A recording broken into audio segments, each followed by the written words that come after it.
Start, Council, stand for pledge. I pledge allegiance to the flag of the United States of America and to the republic for which it stands, one nation, under God, indivisible, with liberty and justice for all.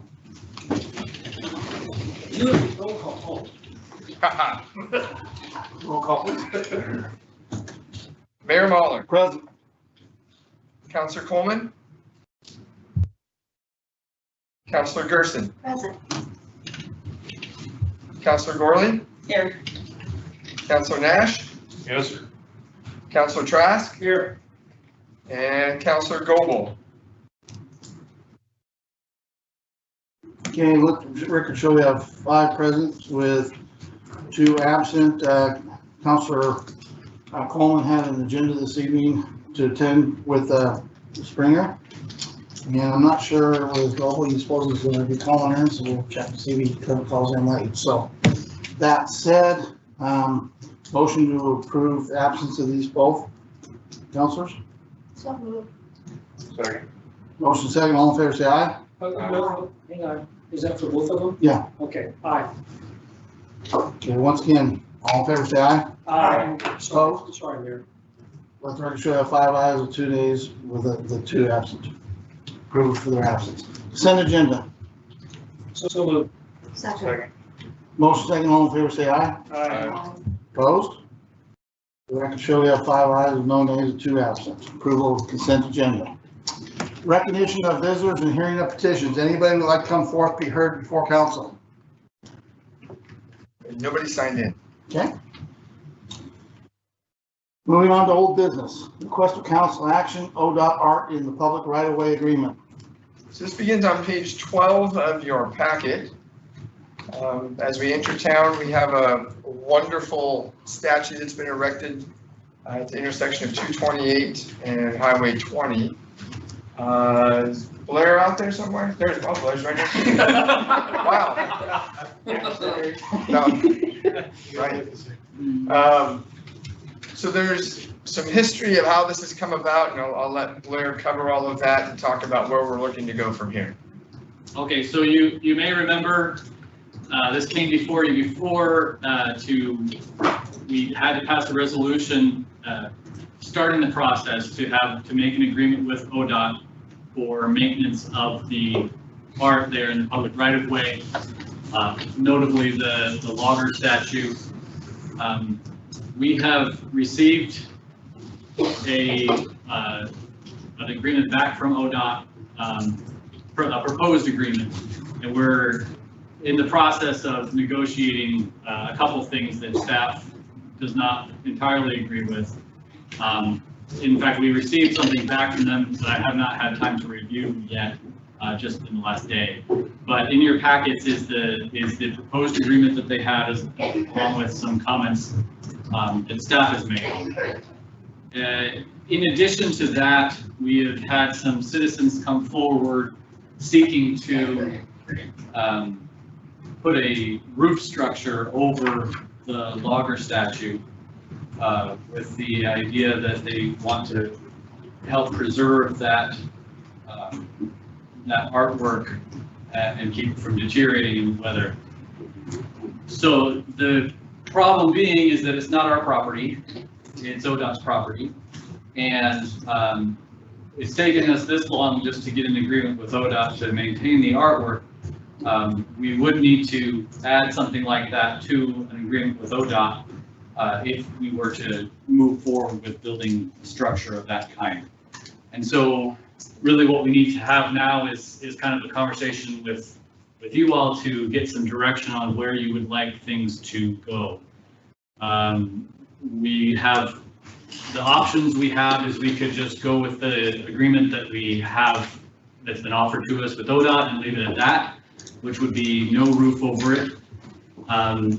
Other options are we could pursue some kind of agreement with ODOT to add a roof structure over the artwork, or we could seek to have a property line adjustment with ODOT or some way that we could take possession of that property so that we wouldn't have to keep going back to them for permission. Or if you would like, you can direct us to investigate other options for achieving the city's goals of preserving the artwork and having a nice, appealing area there in downtown. So I think that roughly covers it, but I'd be happy to take additional questions, which I'm sure you'll have. Any questions, Counselor? I have- Counselor Pearson? So Blair, where is the property line for ODOT? Is it behind the statue?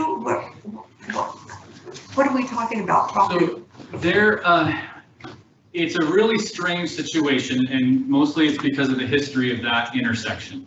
At one time, there was a triangle-shaped parcel that was a fueling station that was in the middle of an intersection, and there were streets going in both directions off of there. And ODOT had the public right-of-way of all of those roads where 228 comes into Highway 20. When they redesigned that interchange, that fueling station was removed, and they made it so that there was basically one street coming in to intersect instead of what ultimately was a triangle-shaped intersection turned into more of a T. And so because of that, the property where this artwork stands is in the old public right-of-way. It's not an actual parcel. It's still technically public right-of-way owned by ODOT. And the actual intersection is that old fueling station parcel that is also owned by ODOT. And so this artwork sits on the public right-of-way. The next property over is where the Lynn County Museum. And so that essentially is, there's an old sidewalk that's on the back side of the artwork. That's the sidewalk from the original street. And so the far side of that sidewalk is where the property line sits. I think the cover's a great idea. But my one question would be, since Shea Point we're on year 8 of that, what is the quickest process? Well, ODOT's involved.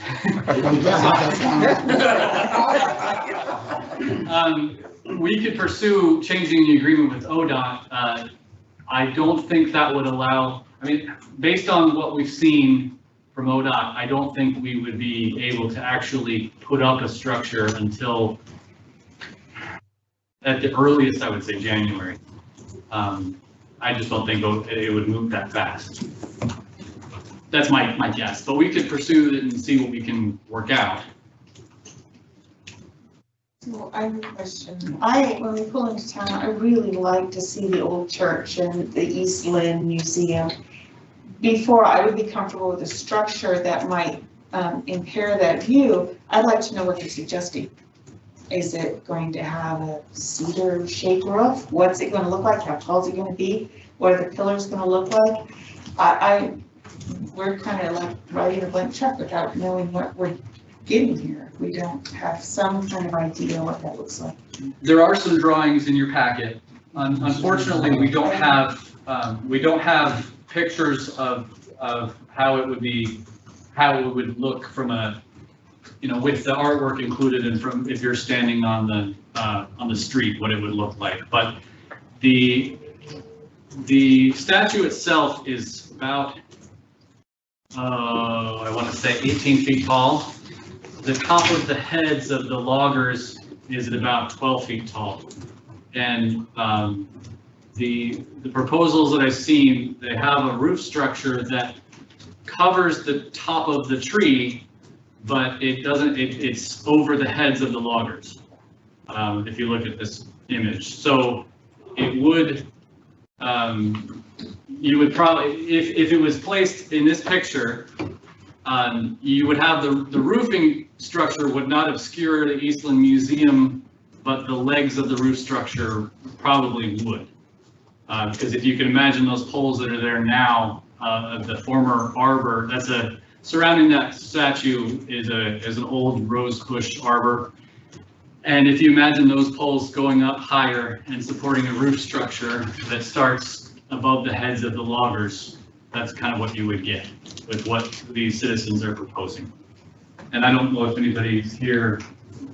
Mike Melcher and Robin, who spearheaded the project, are here.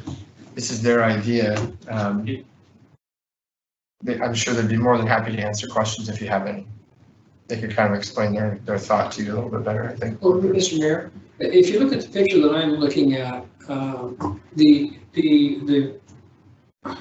visual that I see is that right now it blocks the East Lynn Museum thing already. Not at that angle, but at the other angle that I'm on right now, it does block that. I did not realize that before I saw this picture. I want to get back to something else. Wally, the guy from what's his last name? Anyway, from the Parks guy, his wife can, I asked him if she could put together a color picture of that so we know what it looks like in the final thing. But I got a question for Mr. Melcher and the other gentleman. Is there some way that we could possibly maybe move that to a little bit better location, do you think, so that it would probably wouldn't block that and would be easier? We talked about this in our meeting, about not being able to see it seeing it better on 228 and not on 220, or on 20 when you come through town. Is that what I understood? Is it easier to see a better view on 228 than it is on Highway 20 coming into town? I'd say it's equal. It's equal? Okay, all right. And then also my next question is, because it's so tall, it would probably be to our advantage, to keep it high so that you can see the East Lynn Museum sign. Because I thought about maybe we could shorten that up some, but I don't know. I don't know the answers to those. Well, from what I can see from the drawing, if it is tall enough, I personally think you're still gonna see the museum. Well, maybe. Yeah. Are you gonna see the museum, or are you just gonna see this big structure? I don't, is it gonna take away from the artwork? I don't know. Could we call them, Mike and Robin, would you guys mind coming up and talking just a little bit, just into the microphone here so everyone can hear you? We're at. Right here. Just right up here on these two chairs, sorry. And if you guys could just introduce yourselves real quick, your names and your address. I'm Robin Miller, Okay. in Field Box 23, Sweet Home. Mike Melcher, 1430 Strawberry Ridge. I live out at Holly. Mr. Mayor, do we need to turn on that bright light? Okay, all right. So I think one thing, these two gentlemen are responsible for the entire project. They commissioned the art to be done. We're heavily involved in the whole thing. When they asked to place it, to give us a little bit of history, when they came to me, I was like, that's fine. Again, my job being different is operational, day to day. My concern is, are we qualified to maintain it? This is not something that is just, this is a professionally done piece of art. These two gentlemen put in a lot of time and money and effort to get this project done. And so part of the agreement is they actually do the maintenance on it. And that is what's driving this request. So I don't know if you guys can kind of explain that a little bit to them of what's driving this request. That I think it's one thing if your request is strictly for aesthetics, but as I understand it, there's some other reasons that we're asking for this. I've been watching this thing for 2 years now, and the weather's hard on it. Yeah. That's why I put the hats on the man last year. Mhm. And just in 2 years of weather, and I don't think it's gonna last 100 years there, the way it is, Right. without doing something. Yeah. I've resurfaced part of it a couple of times, and I repainted a little bit of it. But anyway, there might be other alternatives. Maybe if somebody wants to take care of it every year, that'd be fine. So part of this, I think the largest part of the request is maintenance of it. Is we're trying to protect it from the elements. And there's some concern that if we don't do this, it's not gonna look real good in a couple of years down the road. It would probably take 15 or 20, but it's gonna happen. Right, so we're trying, it's an effort to prolong the lifespan of the art,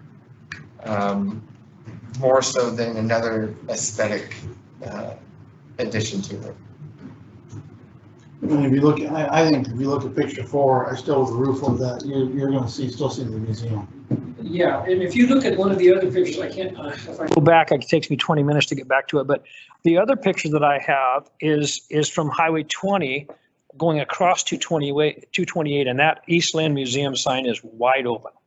There's nothing blocking it. Is the tree in the middle, is it able to support a structure on top of it? It looks like the top of a little tree. It could cover the two without covering the museum where the arbor is. You don't even have an arbor. All you've got is like not an umbrella, but it looks like a tree up there with its branches out over the two of them, and have it supported by the trunk of the artwork itself rather than structures all around it. I think that would artistically be great. Again, though, we're dealing with ODOT.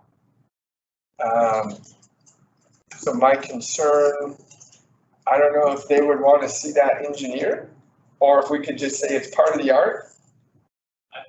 I think they would probably want to see it engineered. Yeah, I just didn't It's know their, if it it's could be their property, engineered. they're gonna be worried about liability. Well, I think it's a valid question, but what is their interest in retaining this property? That's a good question. That's the next question. And that's worth pursuing, but I think ODOT is reluctant to just get rid of property because who knows down the road what kind of construction they'll have to do and what space they'll need for redesigning things. But I think on the other hand, they may very well want to get rid of the liability of having to be responsible for that property. As it is, they want us to take on maintenance, and so clearly they don't want to have much in the way of responsibility. That's it's all I can say is that's a topic we could open with ODOT and see where we can land. I think it would make it a lot easier if the city had ownership of the property. Then we could make decisions and adjust it without really asking for their permission. Mr. Mayor, so Blair, if we, I want to ask Mike here in a minute, but if we go for the line adjustment and they say no, then we're going to have to go through a big, long process all over again? Well, regardless, unless you're comfortable with it the way it is, we're going to have to make some agreement with ODOT. And whether that's changing the proposed agreement that they've given to us or having a property line adjustment or something to get it into our hands, either way, you're looking at some negotiation time and some time to get the legalities figured out. The only problem I see with trying to get a property line adjustment is we've asked around a little bit for about the survey costs, and it would likely be quite expensive given the trying to find monuments and different things. That there was a surveyor that told us that he expected it could cost up to $10,000 just for the surveying. You would think they already have that since they took the property from the old gas station, which, by the way, as a child, I looked forward to the little Noah's Ark creatures that they gave you for getting. You gave yourself. I sure love them. My other question, Mike, do you think that to move it to what I would guess it would be the northeast of that a little ways to take the obstruction of the East Lynn Museum sign? Is that an option? You said you were going to have to redo the concrete anyway.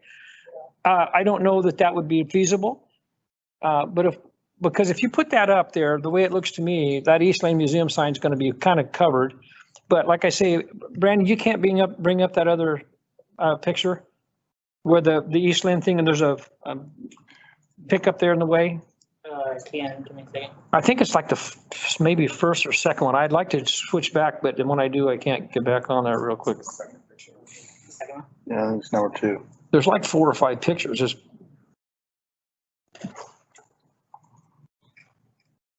that's not it. Yeah, it's number I 2. apologize for the quality of the pictures. It was taken on one of the worst days of air quality we've ever had. Yeah, that picture there. You see, that's not blocked at all. Now, will the structure cover maybe a little bit out on the north? I don't know. Well, no matter where you move it, there's gonna be an obstruction Yes. somewhere. Yeah. So. I still think that if the roof is tall enough that's gonna cover this whole thing, it's still gonna be high enough, you're not gonna see obstruction. Yeah. I want it to be an asset and not a Yes. detriment. Yeah. You know, if you're going to all that work and you're maintaining this because it's a nod to our history and our community, you want it to be something that is so favorable that everybody will love it. And you don't, so what kind of materials are you talking about for roofing and what are you thinking about? You guys have a copy of the plans? I didn't. Yes, there is. This afternoon, I saw. Yep, there is. But I didn't see that piece. There's an engineering roof plan here. It's a metal roof, possibly with an opaque in the middle. Okay, with the light in. Yeah. Okay. I didn't see that. Oh, there it is. There you go. And if we want, Mr. Mayor, if we want Wally's wife to draw something up for us, I think she would do that for us. And give us a picture of what it will actually look like. She's been out of town, so she couldn't do it in this time frame, but.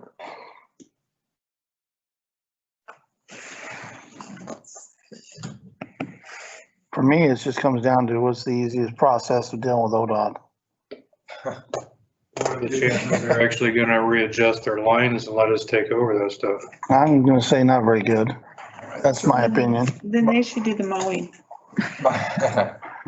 There is another option. You could move it over on the museum's property. Solve all this other stuff. Well, my suggestion was gonna be that we allow them to build, and in the meantime, we'll start the process to do a property line. Get the right of way adjusted, but I think we wanna. There's a site map in the packet that you might be able to pull up that shows the property line. You might have to zoom in on it. Which one is it? It's not in there. It's before that. Is it in the IGA? Yeah. Yeah. Page 23. You'll have to flip it.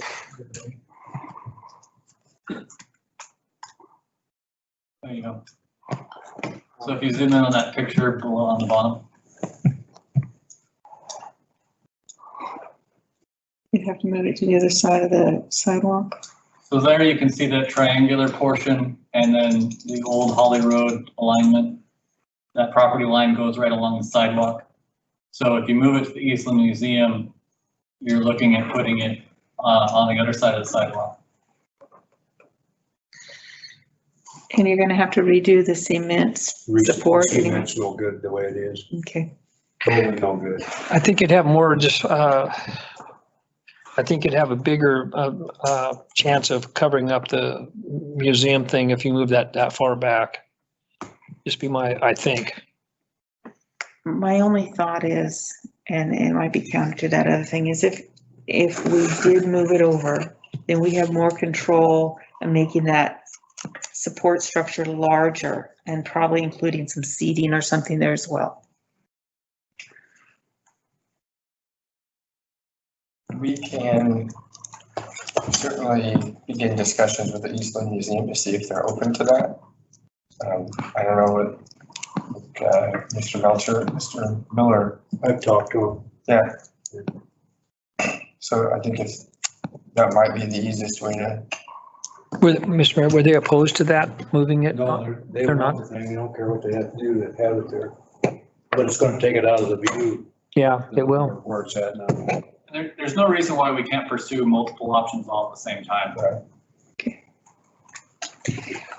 Mr. Mayor. Go ahead, I'm sorry. Oh, That's James. James, go ahead. Councilor Coles has attended the meeting. Let the record know. Go ahead, James. So my whole thing is, I hear I want and I like and I want. This is spearheaded by citizens, backed by a large group of citizens, and we're here for the citizens. So I think this is great. We knew this was coming. We've talked about it many times, and I understand we don't want to block the thing, but do we have any say that's on the museum property at all? I don't believe so. I don't either. No. Okay, so if we move that to museum property, then we have no say in what happens there, so we can't ask them to do this or we tell them to do anything. I just, to me, this is a great idea. It needs to be done if we're going to preserve the history that backs this right here. And I don't see why this is going on longer than it should be. Well, James, I don't think that's the case. I think everybody is for the roof. That's not the question here. I guess we're trying to figure out what's the best process so we not hold this thing up. Well, because I'm sitting here quietly listening to just tons of ideas what people want to think, but we have something that's laid out in front of us, and ODOT, I doubt will ever change anything like that. So I don't know. I just think we should talk about letting them move forward with this, and we can still have sidebar discussions on other stuff, but letting them move forward with what they have so far. I'm actually for that, because let's make a council decision. Let's move forward with this, and then let's worry about the details later. Consensus of council? Okay. I agree with that. Okay, so I need a directive of council. Mr. Mayor Blair had a comment, I think. I'm sorry. I just want to make it clear that ODOT is only going to be interested in dealing with the council. So whatever we do with ODOT, we're going to have in the form of an IGA, and they're going to want council approval of that IGA. So it's not something that we can kind of fix later. We have to at least get a directive of what you would like us to pursue with ODOT, so that we can try to get that done, unless the directive is to move it off of ODOT property. Well, if you feel comfortable, we can do a property line adjustment. Let's just move forward and see what happens with that. So we can, again, though, as we know, we have several projects going on with ODOT right now. And we all know the speed at which ODOT operates. And I would foresee that this is going to be forever an issue anytime we want to do something with this project. I don't know how Mike and Robin feel about putting it on the museum property in it, but in the meantime, we could certainly do a preliminary discussion with ODOT to see what their thoughts would be on adjusting that line. But for Mike and Robin, you guys, this is a great project that I know you both have put a lot of time and effort into, and I hate for anything to come between you and your project. And right now I feel like government is in your way. And that shouldn't be the case. And I don't think any of our counselors feel that way either. So I think what I would ask council to do is allow us to work with Mike and Robin in whatever is the most expedient and long-term benefit for this project, whether that's the moving of the line or the moving of the project, whichever we think is going to be best. That would, I think, be the best option moving forward. So, Mr. Mayor, if we're going to do this IGA thing, so if we ran that line adjustment past them, hopefully you'd get a feel for what they were thinking, hopefully right pretty quickly. I think it'd be nice if we had control of it. I really do. Why don't you let us reach out and we'll just make a preliminary inquiry on moving the line, see what their thoughts are, and maybe we can involve some people who have a little bit more pull in Salem than we do, and see what that response would look like. And again, I hate for these two gentlemen to have to come and knock on our door every time they want to make an improvement to a great project. And let's see if we can eliminate that for them if council's okay with that. And that might mean moving it, or that might mean adjusting the line, whichever one. That would probably be my request if council would be okay with that. I'm all for that's why I brought up early on is what's the most expedient way of doing this, because I know what ODOT's. Yeah. So do we need a consensus or a motion? I think we're just asking for a consensus. Well, Mr. Mayor, before we do that, my problem with it is that we know ODOT's going to get right on top of it.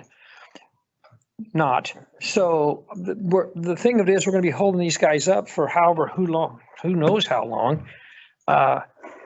But I mean, there's a lot of stuff going on here that we don't really need to know. We don't know how to handle right now with the thing up in the air with ODOT.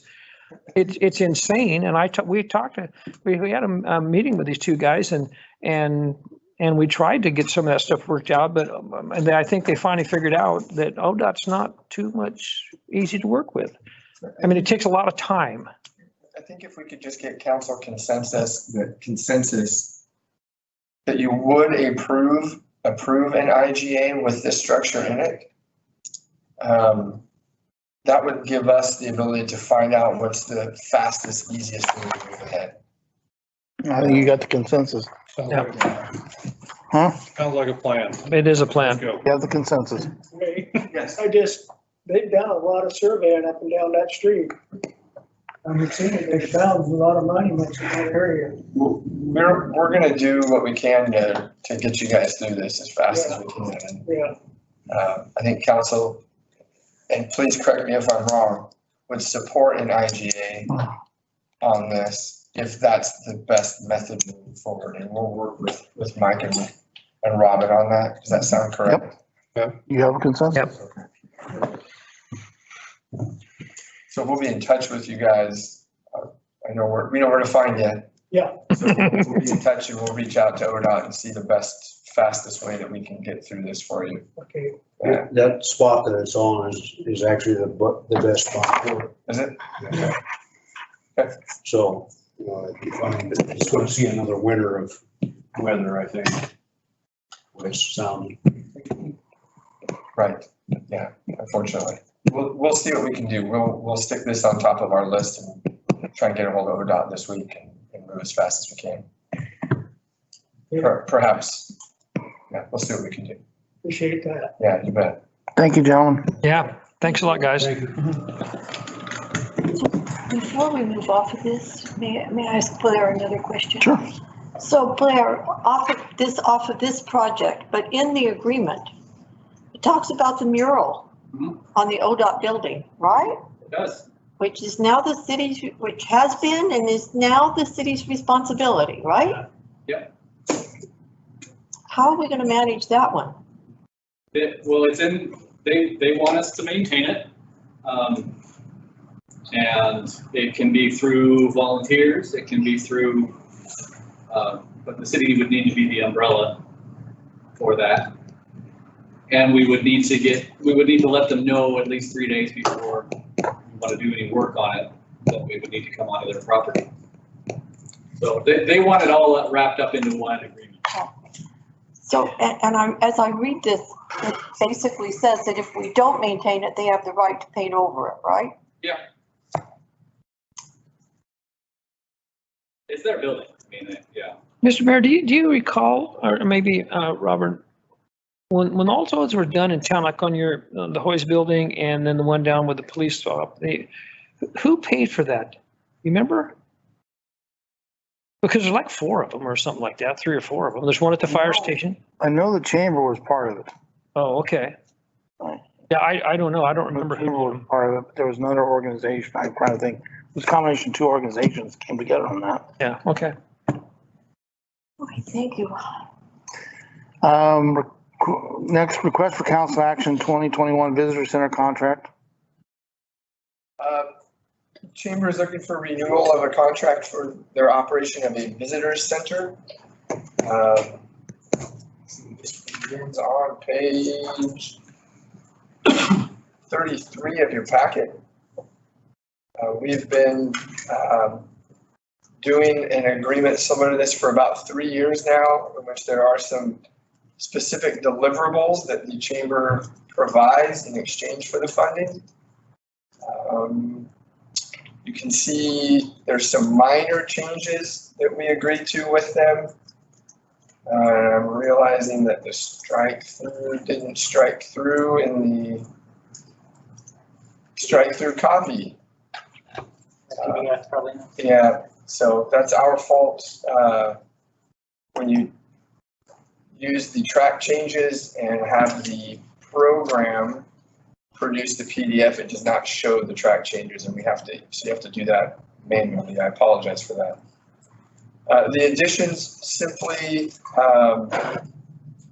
is the last paragraph in section 5, where it spells out that last sentence. Each report shall be for the following timeframes, and it specifies the months in which they're to report on.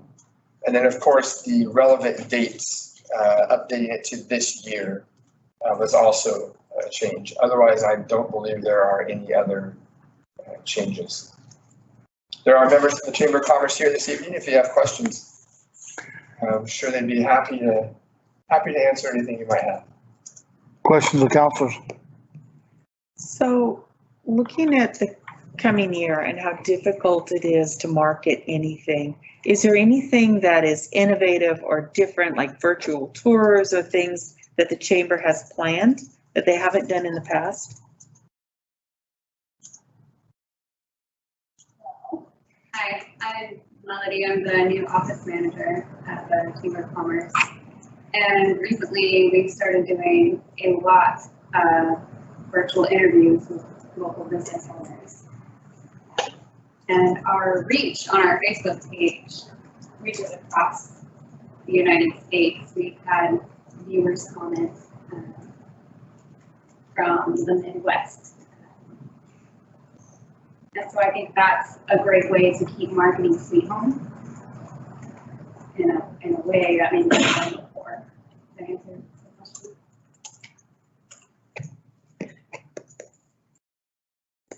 Because we're paying $15,000 a year to support an entity, and I just was kind of hoping that something new was happening, something that could have a larger outreach, maybe some kind of I don't know, some ways to engage a wider, more diverse population, maybe young people for hiking or whatever it is, so that we could build upon what we have. And so that's all. We have still had many visitors come to the visitor center asking for maps, for hiking, for geohunting, for campsites. Yeah, actually, you mind coming forth? We can barely hear you, and I also need name and address for the record. I'm sorry, we can't hear you back there. Okay. My name is Melody, 38306 Perkins Drive in Lebanon. I'm the office manager at the Sweet Home Chamber of Commerce. I just started in the position August 24th. So like I was saying, since I started in the position, we've been really boosting our virtual representation of our local businesses, including the New Era, even the Oregon Jamboree.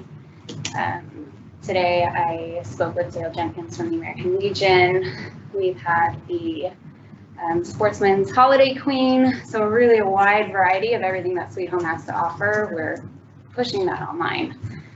In addition, we still have visitors coming through asking for maps for various trails, for campgrounds, activities, recreation in the area.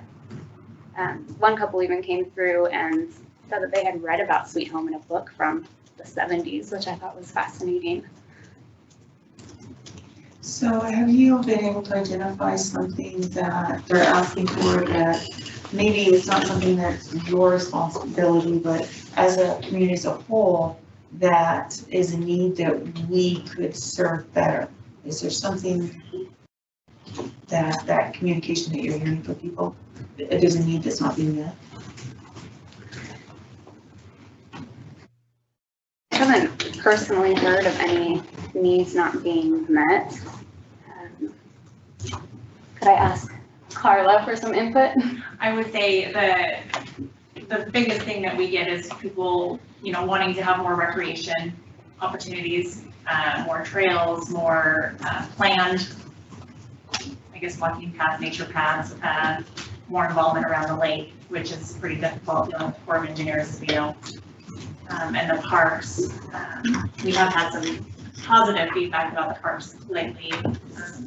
It just seems like with COVID, things are just switching gears a little bit and people are looking for a little more outdoorsy type things. But she's right, my office is shared there at the chamber, so I'm there all the time. We have a ton of visitors still coming through the door. So it's good. People are still coming here to see them. Mr. Mayor, I don't remember, did you give us, am I reading this right? You give us a report every couple of months? Is that what I'm reading? Every quarter. Quarter? Trimester. They provide 3 reports per year. Okay. And the information that they cover is all in section 5. Yeah, I read that, so. They turn those in, I check and make sure that they answer all the questions. For the most part, they do a pretty good job. And once they've met that criteria, then we issue them a check.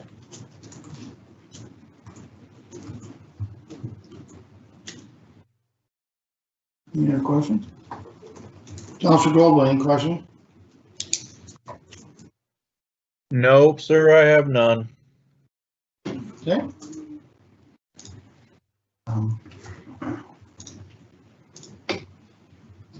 Any council directive?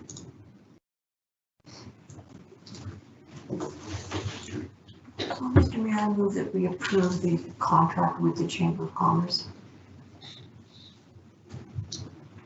Motion on table.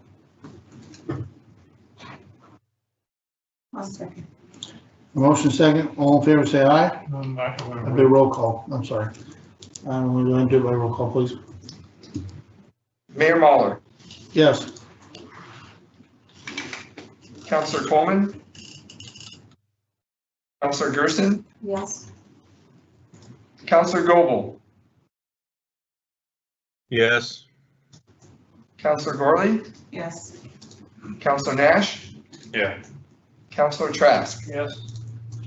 Let the record show I have 6 yeses with no nays and with 1 absent. Approval of the contract. And thank you for coming this evening. Thank you. Mr. Mayor, if I may, Melody's new on this job. I think that if anybody has any ideas to present to her, we should do that. I know she's already been in taking pictures of the photos of the pandemic, so I think that she's anxious to do whatever needs to be done, so. I've seen a lot of positive things over the last 6 months, especially with the COVID situation. I think they're doing a good job. So, I mean, and again, the more we can promote Sweet Home, the better we are. And talking with a few agencies last year, that's what the topic came up most with in their discussion was they felt that Sweet Home wasn't promoting themselves enough, especially when we're in competition with what we're trying to bring to Sweet Home with other communities. So, but I think you guys are doing a good job. Thank you. Moving on to new business informational DEQ stormwater TMDL annual report acceptance letter. So this is on page 44 of your packet. Excuse me. I'll turn this over to Public Works staff. I'll let Trish come up and answer any questions. She's kind of been spearheading this. And I'll let her wrap up what this all is kind of curtailed and includes. Good evening.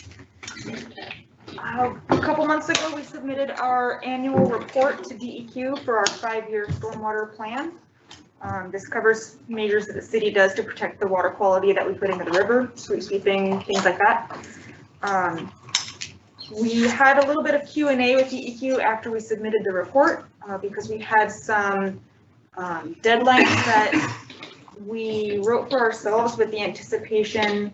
A couple years ago, we were planning to hire additional staff, and then that ended up not being able to be funded, so it was struck. So we pushed back some of our deadlines, and DEQ had questions about that. So they accepted our plan with the revisions. They understand that we have some hurdles to overcome, but they also made it clear that they do expect us to find ways to make significant progress on our plan. So this is, I think, sort of our grace period while staff figures out how we can make that significant progress that they're looking for in the next couple of years. Any questions, council? Sounds like a very extensive Oh, yes. report. When you deal with DEQ, yeah. Council, if I can, when it comes to dotting i's and crossing t's, nobody is better than Trish.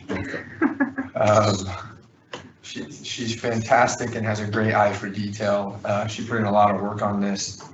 She continues to put in a lot of work on our wastewater treatment plant, both in the negotiations for the new operator, as well as the design and the upgrade of the new plant. So Trish is doing some tremendous work for us. Very, very appreciative and very, very glad to have Trish on staff with us. That being said, Trish was very nice in how she used her language here, because what she's essentially telling you is there's going to come a time in the near future where we're going to have to pay the piper and get some of these things done. While DEQ on the wastewater side has been very gracious with us in our wastewater treatment plant, these are not the same DEQ people that we're dealing with. And essentially what they've said is get to work and start getting some things done. So we are going to have to figure out how to do that. That takes people and that takes money. So we will do what we can, and we will bring some requests before you in the upcoming budget process, I would assume, to get some of this work done. And again, as I have said to you on many occasions, it's reasons like this that you guys get paid the big bucks to make the big decisions. But just so this upcoming spring, when we're throwing these projects at you, I don't want Councilor Trask saying you didn't give us any warning this was coming, even though he will anyways. But we will be having to throw some projects at you and getting creative in how we get these things done. When I got that memo, I was a little surprised at how minimal our fines were. I thought it was a little bit more than what you showed. So we are getting lucky right now. As Ray said, it is a different division of DEQ. It's not the same people. No. Yes, Mayor, I'd like to also go into that same thing with Trish. I think they saved us a lot of money, Don't go anywhere with that. But it's been pretty amazing what they've accomplished down there. I mean, it really is. Would you mind telling the crew, because you won't? That's not true. Yeah, we've been blessed with that for sure.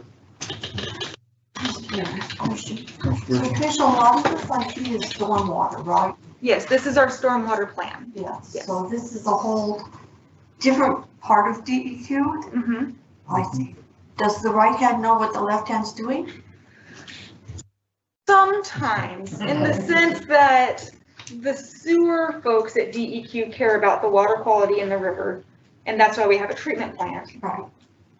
And the stormwater people at DEQ care about the quality in the river, and that's why they make us do street sweeping and erosion control inspections and riparian code protections and all of that. And they don't like to share the toys. Okay, thank you for explaining that. Yeah, stormwater's in Eugene, wastewater's in Salem. And we don't. Oh, they do that far apart.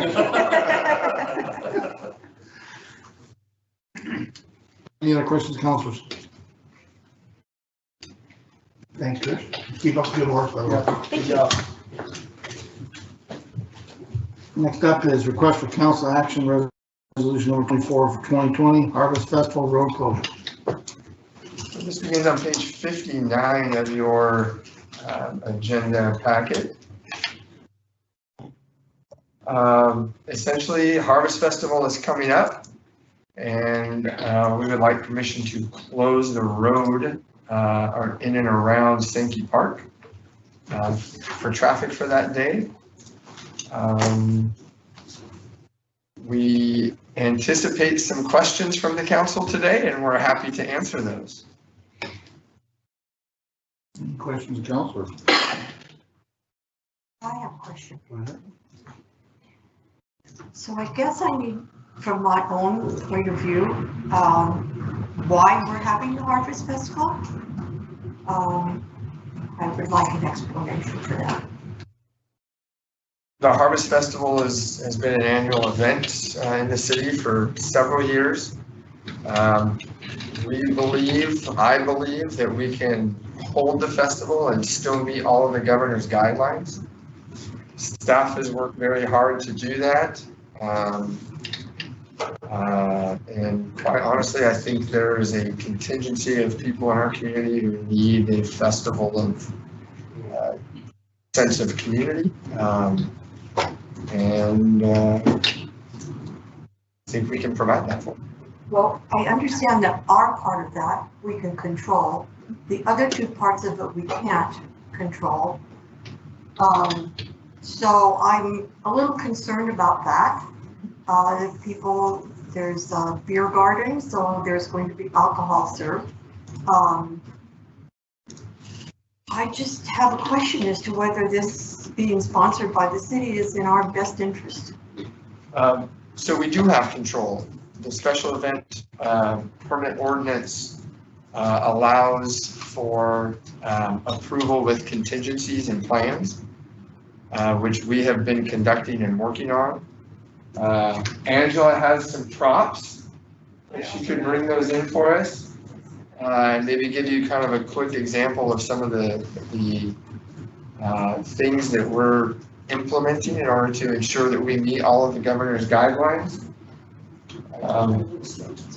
And we are not having a beer garden. So there is a beer booth and we do have a security person that will be wandering, which is the only thing that is required by OLCC and has been run past chief. So it's just one beer booth and it's not a garden to contain people. So it's a little bit more, and from what I gather, it's been acceptable through festivals for a long time. That way it's actually a better way so people aren't concerned. Yes, I have lots of stuff to show you. So you'll see on these, I gave you guys, you should have another map in there somewhere, that's a more updated one. This is literally a daily changing thing because of everything that things are changing. So you can see the northern portion of it. So I'm going to show you the northern portion right here. Every single one of these booths, right now I only have 28 vendors, but I designed this ahead of time so that I can take them out if I need to. Each booth has at least 6 feet between them and the aisles between the rows are at least 16 feet. Now, if I only end up with 28, I can spread those out a little bit. So the southern portion of it where it says, and this map sponsored by the Road Maggots, they are taking charge, and I would have to say they are an awesome group. They have provided a lot of volunteers for me. So far, the only volunteers have come from them. They're helping me with that part. I am actually doing the food vendor part of it, getting the covered seating. So if you see where you see the orange, sorry, I gotta sit down, my toes hurt. The orange lines on there, that is actually construction fencing. Okay, so when people come to the festival this year, there is one entry point and one entry point only. They come down that way. You will have a table kind of like this. So I'm calling it an entry gate. At that gate, and I will have to thank our public works director for this idea, you will have 2 buckets like this. One that says out has 250 tokens in it. We count how many vendors, how many volunteers, whoever's in there. We take that many out. Okay, that's how many's already in there. We can only have 250 apiece. So say the mayor wants to go into that gate. I would take out, okay, he wants to go in, we stick it in there. If we run out of tokens, people have to wait until someone comes out to go back in. So we are monitoring. This is a very easy way to count who's coming and going. We also will have, in case people forget them, we will have, I couldn't get orange masks, so I got black ones to try to go with kind of more of a Halloween theme. We have masks. I will have hand sanitizers at all of them. And then we are not done with the signs yet, but here's a rough draft of what Lucia is designing for me. These will be really big, but they have all of the COVID, so you guys can all see this. They will have all of the COVID regulations on it, letting people know. Her and I are still working on it. This was the first draft that we came up with today. They will have them at each one of the gates. We will have a large one right out front. So there's actually going to be a lot of monitoring points only so many people are gonna be allowed in, and the 250 count includes volunteer staff, whoever else that is already in there, that will be taken out in the very beginning. So we are working within all of the parameters that we can. We think that I think that our team has done a great job trying to work through this. The partners I am working with are in full compliance of everything we are doing. And I have full confidence in everybody that we're working with on this, so I'm trying to get a little creative here. Sounds like you've taken all the precautions you can, so I appreciate that. We're trying to, and obviously it's up to the people that go in there, but we are hoping that, people understand everybody needs a break, they need something positive, and that's what we're trying to do in a safe manner, so. The concern is, for us, of course, is do the rules change between now and then? If we get to a point where we don't think we can meet the guidelines, something changes, then we'll cancel it, and we'll do what's prudent at that point in time. And I'll be honest with you, I'm the one pushing this staff-wise. I think our community needs this. I'm hearing our community wants this. And I've challenged staff and they have stepped up to put this on and at the same time meeting all of the guidelines put out by the governor's office, so. You have a tentative agenda on this yet? I do. I haven't sent it out quite yet. I thought maybe I gave it to you guys, but I haven't made a copy of it yet. So right now, I mean, it starts from 11, goes till 6, and I can give that out to you. We're still working on some of the details. We have things like the chili cook-off, hopefully the pie bake-off, that will be happening. Right now, I'm still working on, this is my volunteer list schedule. So I'm still working on filling in volunteers. I don't have enough, and so that's one of the things we're working on right now. The schedule is, I don't have a copy of it, I apologize. I thought I printed off everything. But volunteers will start at 8 and they'll end at 7 p.m. There's shifts, and then there's 2 different bands. All of the proceeds for the chili cook-off and the pie cook-off and 25% of the cornhole tournament are all going toward the Zach and Kennedy donations. So that was something that was decided a long time ago. So each one of the sections has something going on that's going to donate toward that, which is part of the reason why we extended the hours, added the extra music to it, because we wanted to make it successful for their families. So. Commissioner, correct me if I'm wrong, we're going to try to get the playground equipment ready to go. Is that going to happen? Yeah. Okay, so they're going to try to do something. Yes.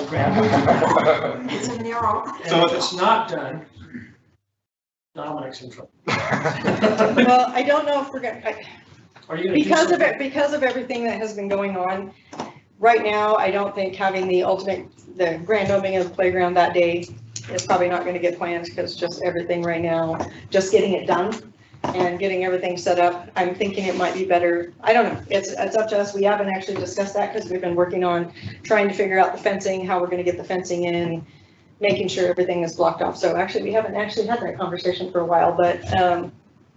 Is the fence around the playground equipment gone? No. Not until it's done. So here's the plan. I've been last 2 days beating up everybody, including my own staff and contractors.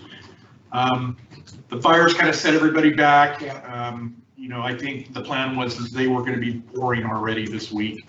And now we're up against rain for this week. And so, we don't want it to be damaged right out of the gate. We're spending a lot of money here. So what we're going to do is they're going to start pouring. The forms are ready to go. It's got security fencing all the way around. They'll start pouring early Tuesday. We're going to have good weather next week. It's going to be in the upper 80s midweek or mid 80s. It'll take 2 days. It's 3 different pours. It's going to take 2 days to do that. They will finish the last third Wednesday morning as they're pulling forms off the other. Forms will be gone Wednesday, 8 a.m. to Thursday morning. Chips come from Rexius. They bring 40 square yards per truck. It's going to take 6 trucks over 2 days. So we'll start with the center of the playground as we're working on the exterior. Once we get the chips in on Friday, then we feel good with the concrete, then we'll take that fencing down Friday, either take it to our yard or have the vendor come and just take it back to wherever we got it from. Other than that, it'll be cleanup, fencing, kind of all hands on deck for public works staff, getting the park ready. But I've had guarantees from everybody that it's gonna occur. And I would say, you know, and I have been a little distracted with fires and different things and trying to figure out how we were gonna do this with COVID. If we think that this is a good time to do kind of a soft groundbreaking, I can schedule that in very easily. My schedule still has some flexibility. If we think we should wait till we have a better time, I'll leave that up to you guys. No, I'm not asking that, I just, No, we had originally planned on doing that Yes. for Harvest Festival, but we're not at that point where we hoped we would be, and so I haven't really pushed it because of that, so. Any other questions, Councilor?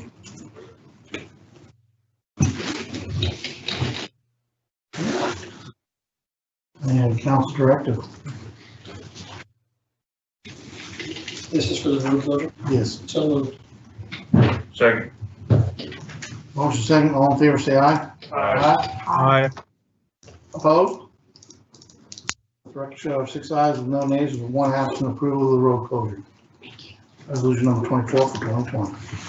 If I could, Mr. Mayor, councilors, we need volunteers. We would certainly appreciate if anybody in the room would be willing to contact Angela and donate some of your time.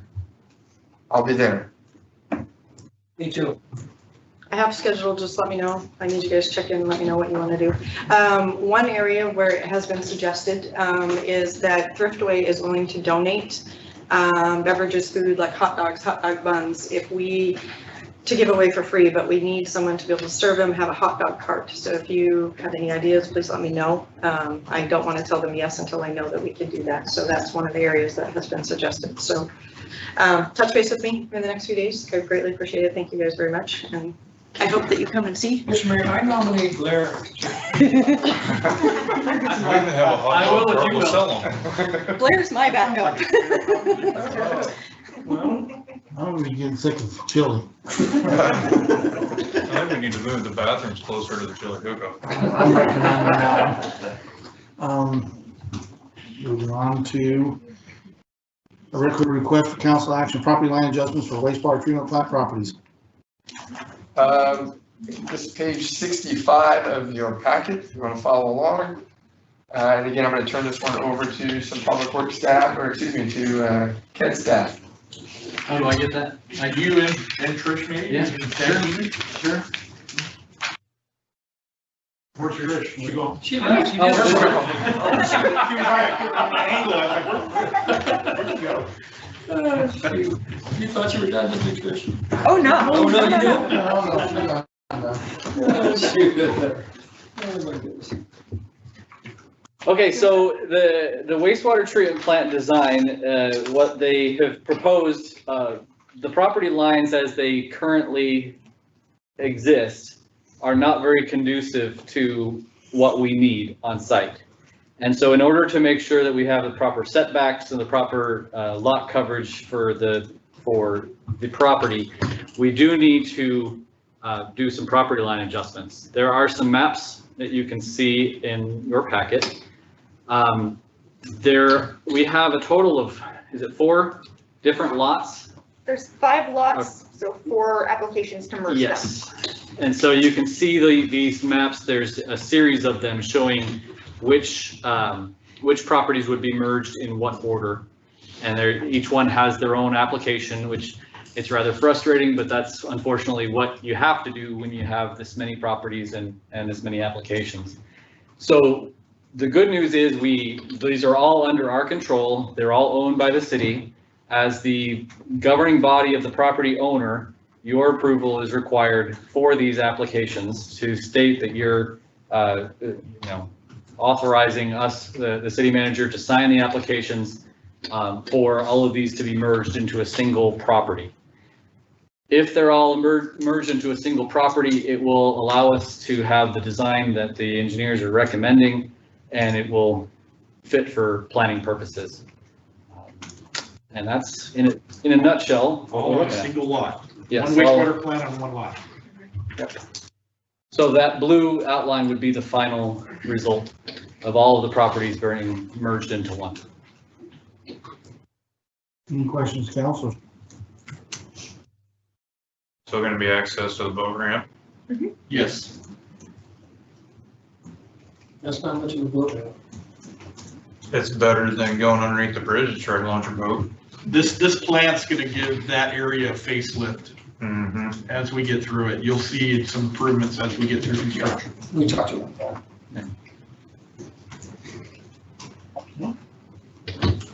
Any other questions?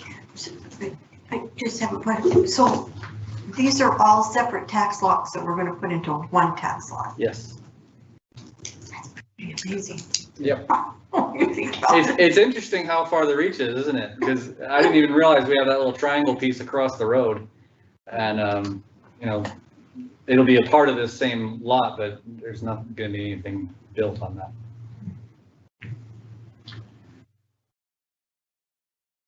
Any other questions? Council director? So, Mr. Mayor, I move that we approve the property line adjustment applications. I authorize the city manager to sign the applications. Yeah, whatever. Option 2. There's options. Second. Motion taken, all in favor say aye. Aye. Opposed? Let the record show I have 6 ayes with no nays and 1 absent. I'm not spending money. Okay. No, no, no. Thank you.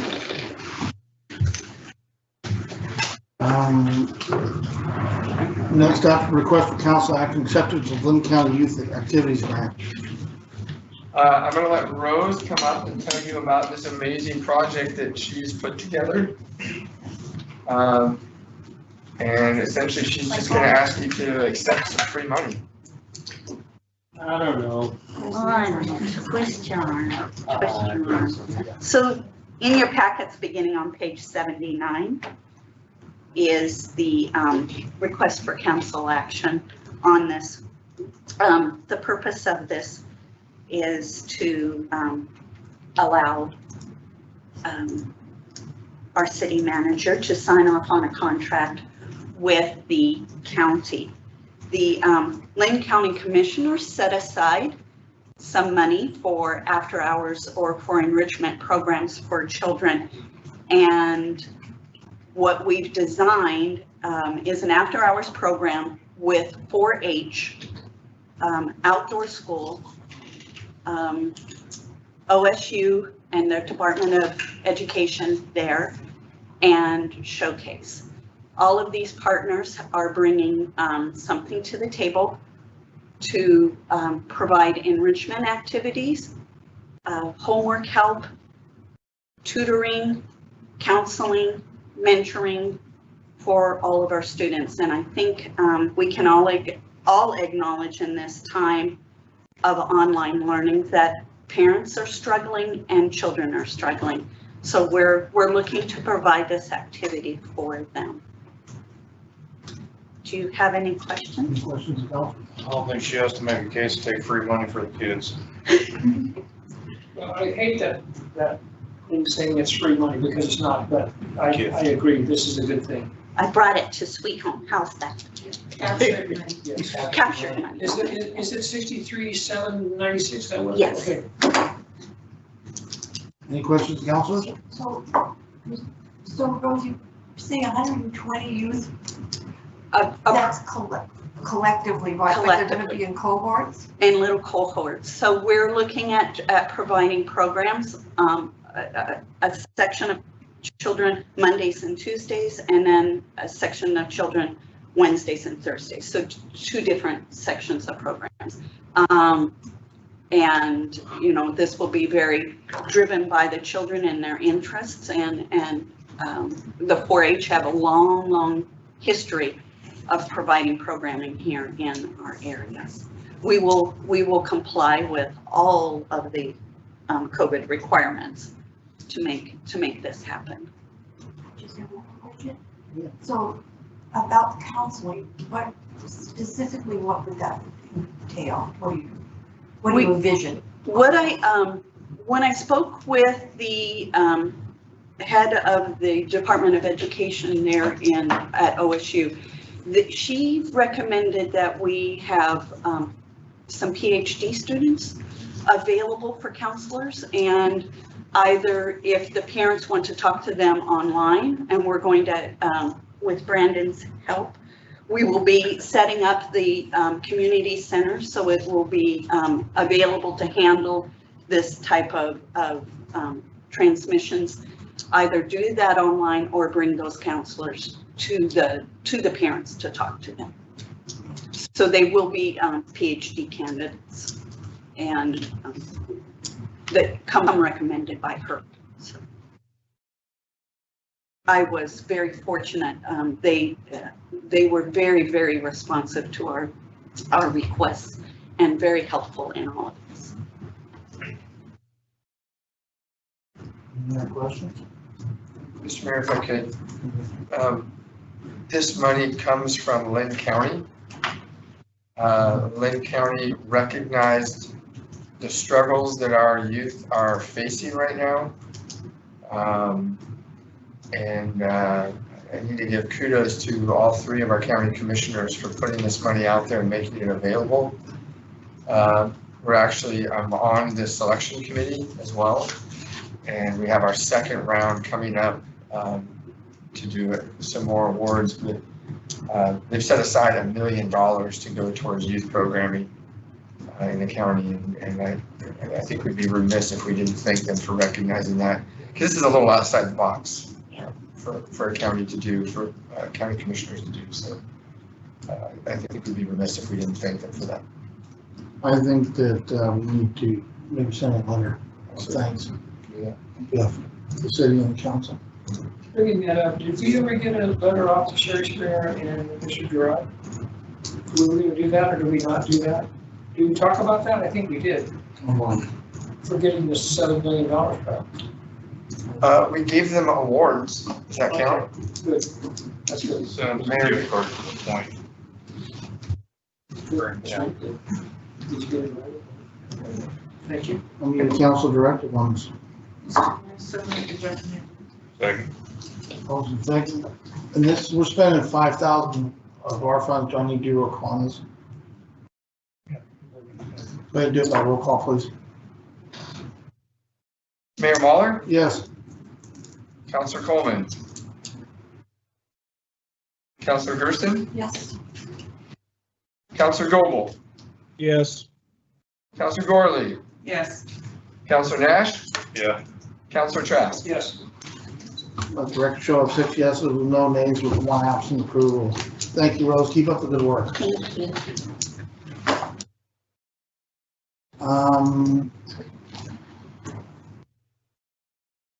Moving on, request for council action, request for proposal wastewater treatment plant value engineering study. I'd like to bring up the talented and intelligent Trish Rice yet again. I think It's the this Trish show. Do 3 presentations in a meeting. So the value engineering study is one of these boxes we have to check to get the loan for the treatment plant. But it's also a beneficial thing just for us to do as a good practice, because you know, when you're designing something this large, you kind of just get used to doing it on the path that you're on.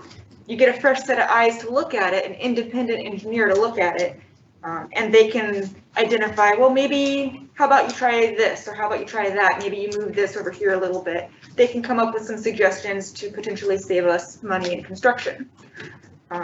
So yes, we're checking a box, but hopefully this will also help us dial in our costs. And this request for action is to post that ad to get that engineering firm to do that study for us. The goal is to have it done by New Year's. And originally we had estimated about $20,000 for this study. And that was in last council's agenda for the meeting that got canceled. One of the engineers saw that and called us up and said, that's awfully low for this size of a project. So we confirmed with our engineer of record, and they recommended to us probably 80,000 is a more reasonable budget expectation to get this study done. Any questions, council? Community council directive. So, Mr. Mayor, I move that we authorize the solicitation of value engineering services by posting the RFP. Second. All in favor by roll call, please. Counselor Trask, Yes. Counselor Gorley, Yes. Counselor Gersten, Yes? Counselor Goble, Yes. Mayor Mahler, Yes. Counselor Nash, Yeah. Counselor Coleman. Let the record show we have 6 ayes with no nays with 1 absent. Moving forward. Thank you. Thank you. Okay, moving on to ordinance bills. There was nothing on request first or second. Moving down to third reading ordinance bill number 11 for 2020 for title only.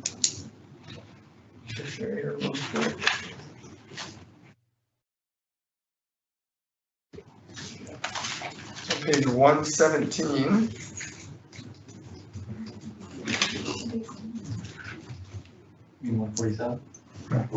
Excuse me.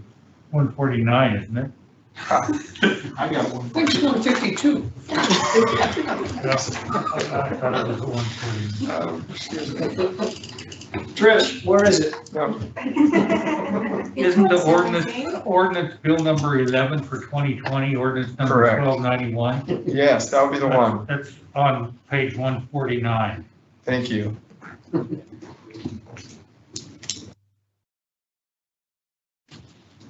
So ordinance bill number 11 for 2020, ordinance number 1291, and ordinance amending the official zoning map.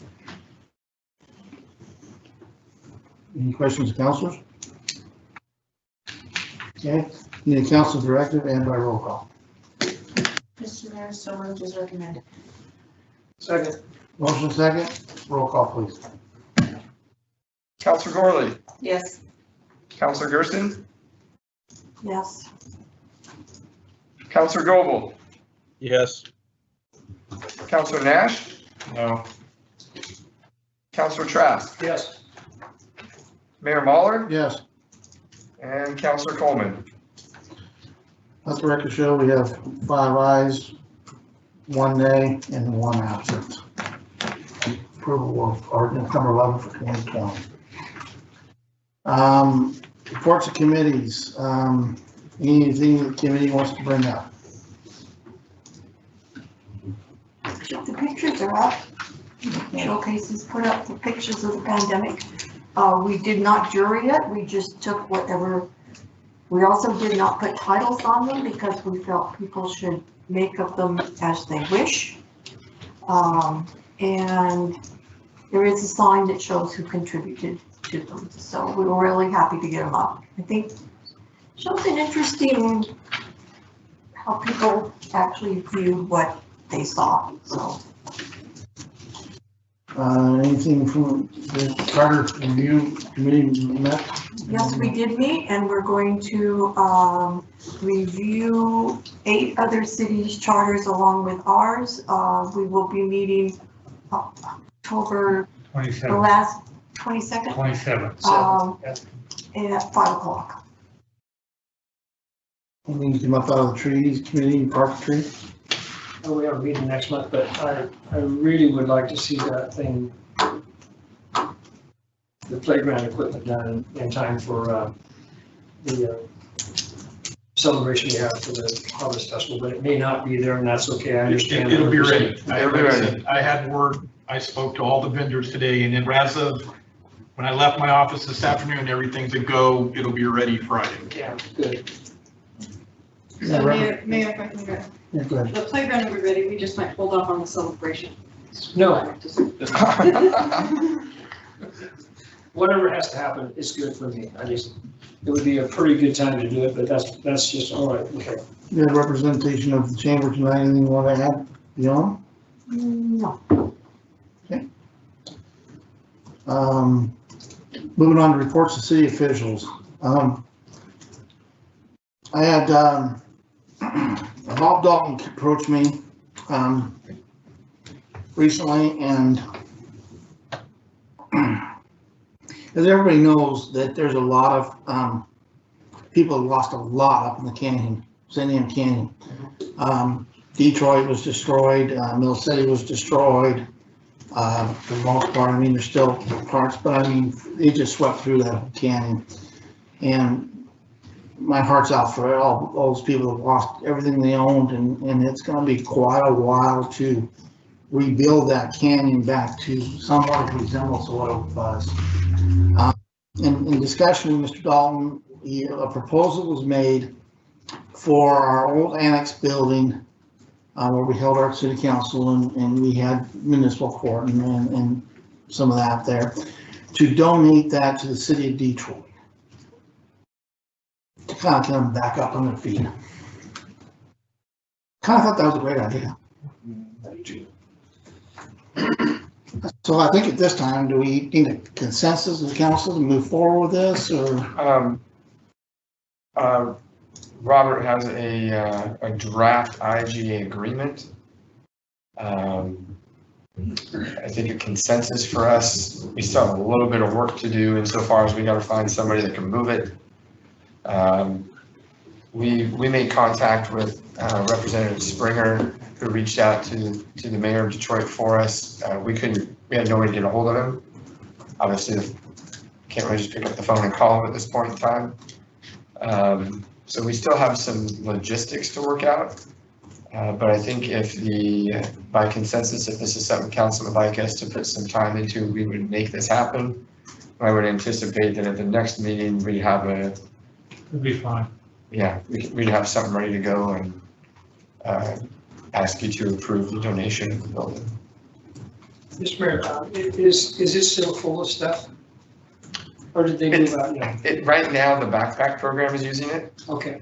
I think that's really, there's some odds and ends maybe in there, a water cooler and maybe a file cabinet, but nothing that can't easily be. Mr. Mayor, what is this going to be used for? My understanding, probably City Hall. Yeah. Okay. You know, council meetings and probably some municipal or part of it. Well, then, I don't know if we've got excess stuff in that room to help them with chairs and those kinds of things.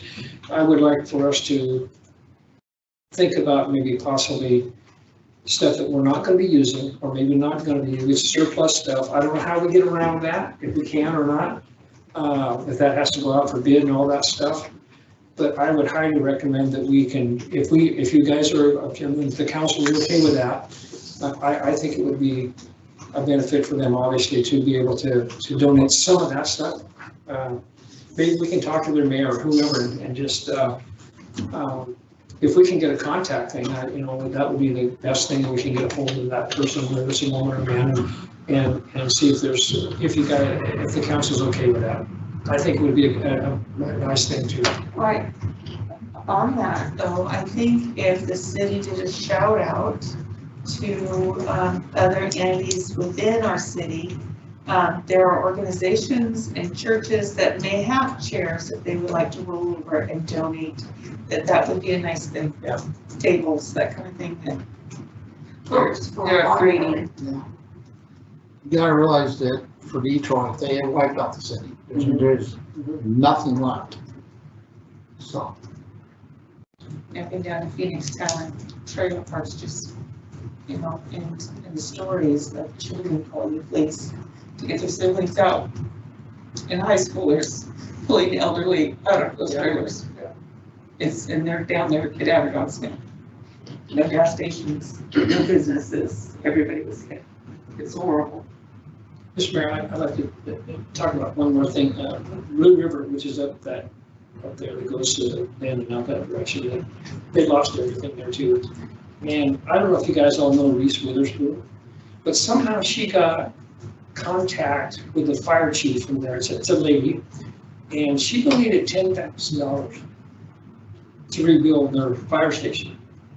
So it does happen, and I think it would be into our advantage to help those folks for sure.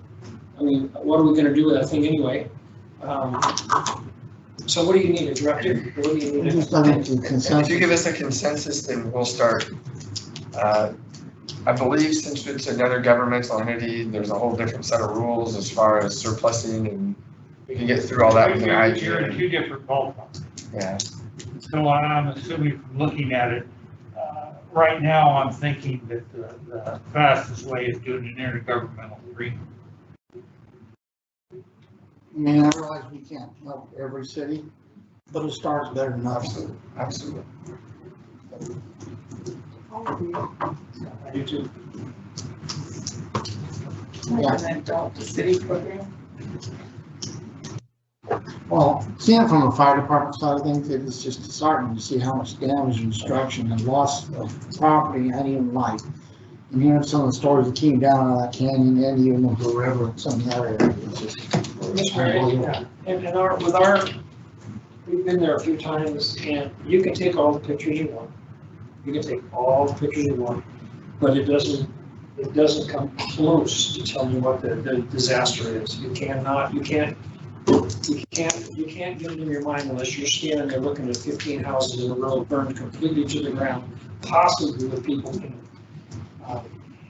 I can't even imagine it, So anyway, I'm on. Okay. So, Councilor Gold, are you good with it? Absolutely. Okay. So, Mr. Rivera, would you mind keeping us in the loop on what we're talking about I know you'll forget, so I'll get rendered for it. Yeah, just keep us in that loop to let us know what's gonna happen and stuff. My anticipation is some paperwork, a little legwork to figure out who can deliver it, how we can get it there, how it's disassembled, trying to work with somebody that can do that. You guys have signed the paperwork, and off it will be. But we can. Are you suggesting that we pay for the transfer? I'm hoping we can find somebody to work with us on that. Yeah, I think we'll probably find something. yeah, something will, yeah, okay, we're good, I'm good. Thank you, and again, I hope there's prayers out to the family still out there for what they've lost. City manager's report. Speaking of fires, that has consumed us over the past 2 weeks. The hardest part was sitting around and doing nothing and just trying to prepare for different scenarios. We struggled the first 24 to 36 hours to get good information to share and inform the community of what was going on. I got to give Chief Lane a lot of credit. He was the calming force inside City Hall. He went out and made connections with Chief Behringer and with Craig Pettinger with ODF. And from that point forward, we were able to get some really good information that we could share with the community. We made connections with the school district. We made connections with Wiley Creek. We had plans in place to assist them. We had plans in place should we actually come to an evacuation level. We had plans in place with staff on how we would go if we hit level 2, who would do what, who could come back, who could not come back, those kinds of things. It was a lot of legwork and a lot of communication that took place. One of the hardest things to deal with throughout this scenario was the onslaught of misinformation that took place. And I will place most of that blame on social media. And quite honestly, feel that it caused a lot of unnecessary panic and worry. Not to downplay the situation at all, but there was just a lot of information out there that was not correct. Again, I want to make sure I thank Chief Lane, Chief Behringer, Craig Pettinger with ODF, who's in their sweet home office here on being very open and including us once everything kind of got set up. And we need to give a shout out to our logging community. They played a huge role in helping to get everything under control, as well as obviously federal, state, and local firefighters and volunteers. So, that being said, it's not out, it's still burning. We still continue to monitor. Rain was great. We're forecasting more rain. We continue to do rain dances in the office every now and then throughout the day. Oh, I'd like to see that. I do it in my office, so there are no security cameras because I know the people I work with and I know what would happen there, so. Yeah, on YouTube? Fast. So we've been doing a lot of that. You know, this is another situation which has brought about our need for emergency management. Obviously, a COVID scenario earlier in the spring brought some more of that reality to the surface. And we've learned some things from these instances as well. That has led to discussions with some regional partners about East Lynn County working together more so to rely upon each other, maybe more so than relying upon just Lynn County or the state or the federal government.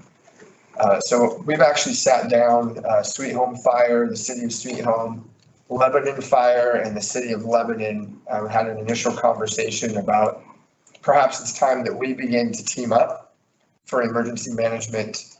And quite frankly, because when both of these situations hit, we contacted each other and began working together and communicating ways we can help.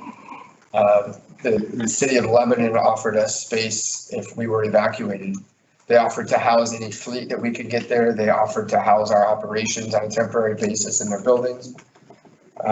They proved to be good partners, and we're very, very appreciative of that. So we'll continue to move forward with that.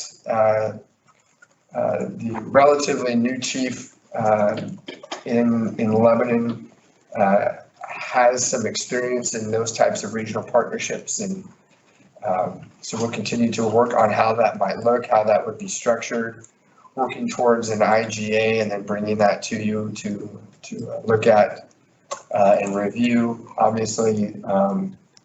And if it's something that we do want to, if we like the structure and what we're looking and the outcomes we're looking at, then the discussion is having a person who does that in our area. The four entities are all pitching together and have them on staff.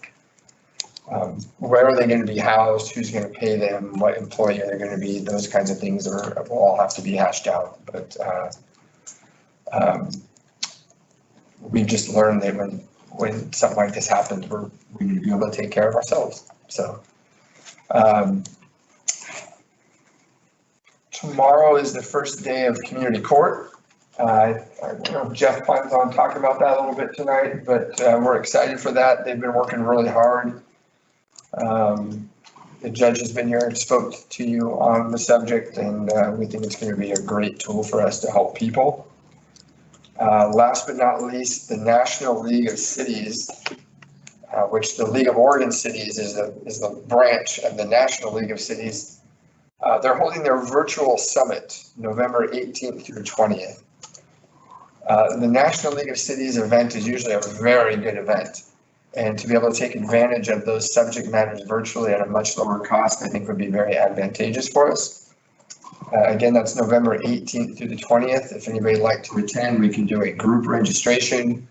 It will be virtual, of course, as I said, so we can put it up in here, and as a council, we can sit and take part in that. And that's what I have. I'm happy to answer any questions that you might have. Any questions, councilors? I'd like to comment on the briefings you guys had. That was very good. It was very helpful to put away some of that stuff that came over the social media.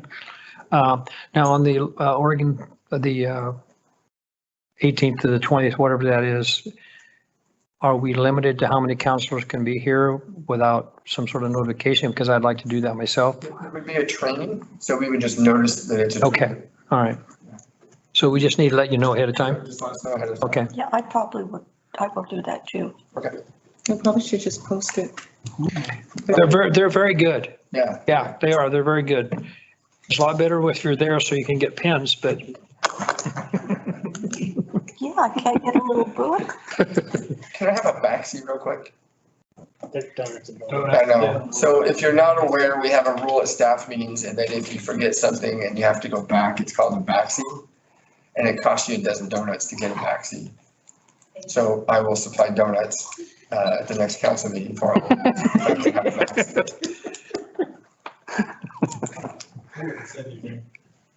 A dozen, there's like 20 people here. I would have heard about it.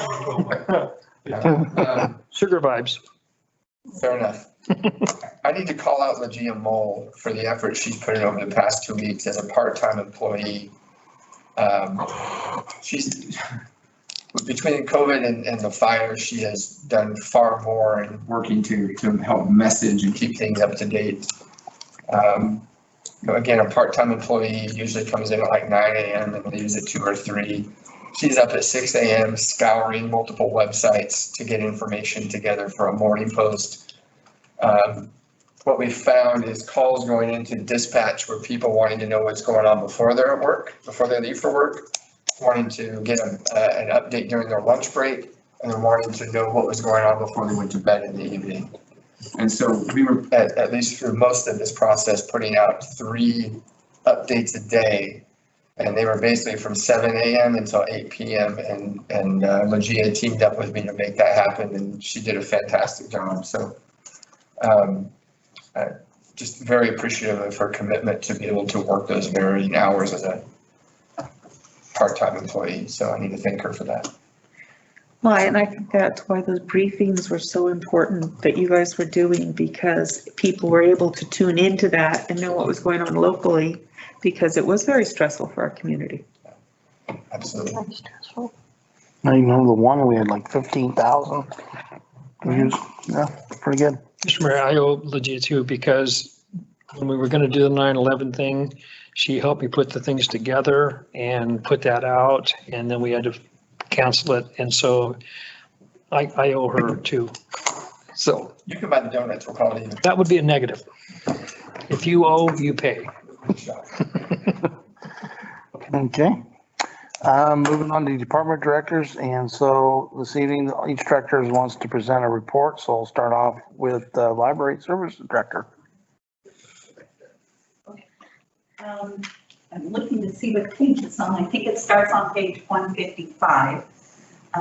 In there is the library statistics for the month of August, and also the library events and what was happening.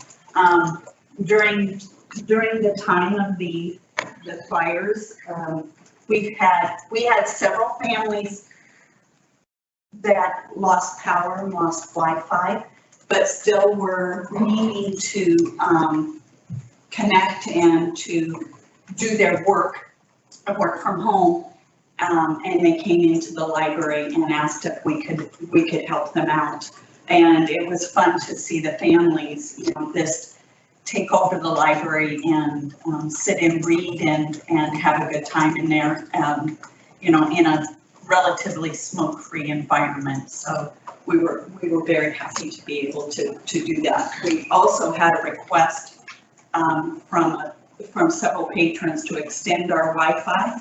And after speaking with Chief Lynn, we extended the hours of the Wi-Fi from 9 a.m. to 9 p.m. through, and that'll go on through the month of October.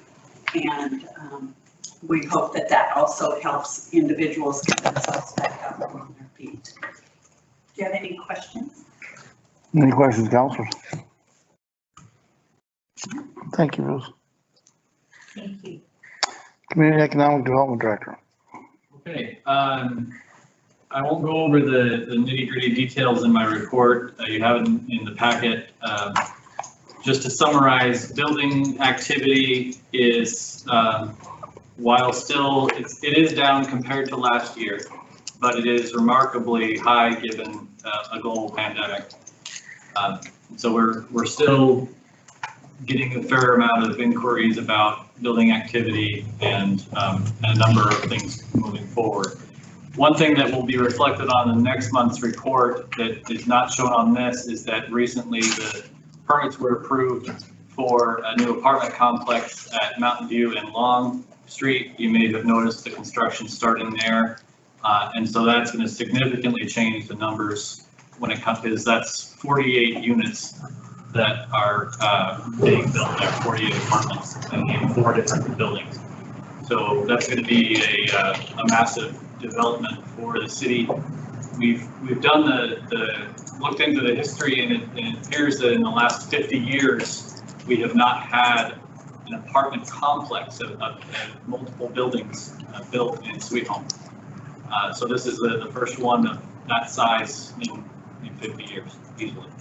So that's something else. It definitely reflects the need for housing in our area, and that the one thing that's interesting, and I'll just share real quick, is that the builder originally was going to build that in 2 phases, do two 12 plexes in the first phase, and then another 2 12 plexes in the second phase. And he wasn't sure when he was going to be able to do the second phase. They were going to ideally get the first phase completed and occupied before they moved on.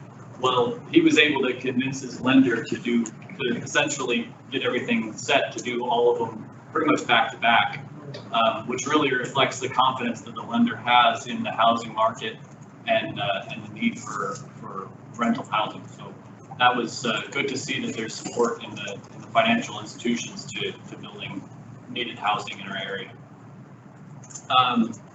As for planning, planning is also, we have a number of applications that we're still receiving. August wasn't a huge number that were approved, but we did receive many. We actually just had a planning commission meeting last night where a subdivision was approved for Duck Hollow phase 3, not far from that. And so things continue to move forward well. We are still working on the development code update. That's moving forward. I got another draft from our consultants on that for us to review. And once we review this draft, we should be at the stage where we can present a draft to the planning commission and have them work through their review. After which it will proceed on to all of you. In the economic development realm, we thank you again for your feedback on our workshop that we had. I'm continuing to move forward with some of the items that you noted as being a high priority, and it would be good to have Ray and I talked, either have another workshop or have an ad hoc committee to review a few things. I've got some ideas that I'd like to run past you, and that could ultimately be in the form of either an ordinance or a adopted policy or changes to our grants. And so I guess it's kind of up to you if you want to do that in the form of a workshop or appoint a couple of your number for an ad hoc committee to review those before they come before the full council. Okay. Mr. Mayor, so is the Mountain View Long Street thing there, is that going to be part of, I see that they've got the restaurant there blocked off. Is that going to be part of that too? Those are two completely separate developments that are concurrent. Now, we don't have any information on what's going on with the Old Skyline restaurant and the adjoining properties. Those properties were all owned by the same person and appear to be all purchased by the same person, but they have not come forward for any planning permits or building permits. Okay. We don't have any information on what they're doing. I've been doing my best to get the word out that I really hope they cooperate with each other, because they do definitely have interests that coincide when you have that many units going up next to a commercial property. It just makes sense to do something cooperatively. Those are entirely separate. We're still working through doing our best to match businesses up with the grants and assistance that are available from the state, and want to get the word out as much as we can to those who still haven't received any help, that there are options for you. There's not a reason to close your business. Something can be done, and I hope they all will contact me and talk to me about it. We have submitted a application to ODOT for a rail crossing at 24th Avenue. That's a preliminary application, and we have yet to hear back from them. So hopefully we'll hear from them soon on what more they would like when it comes to that application.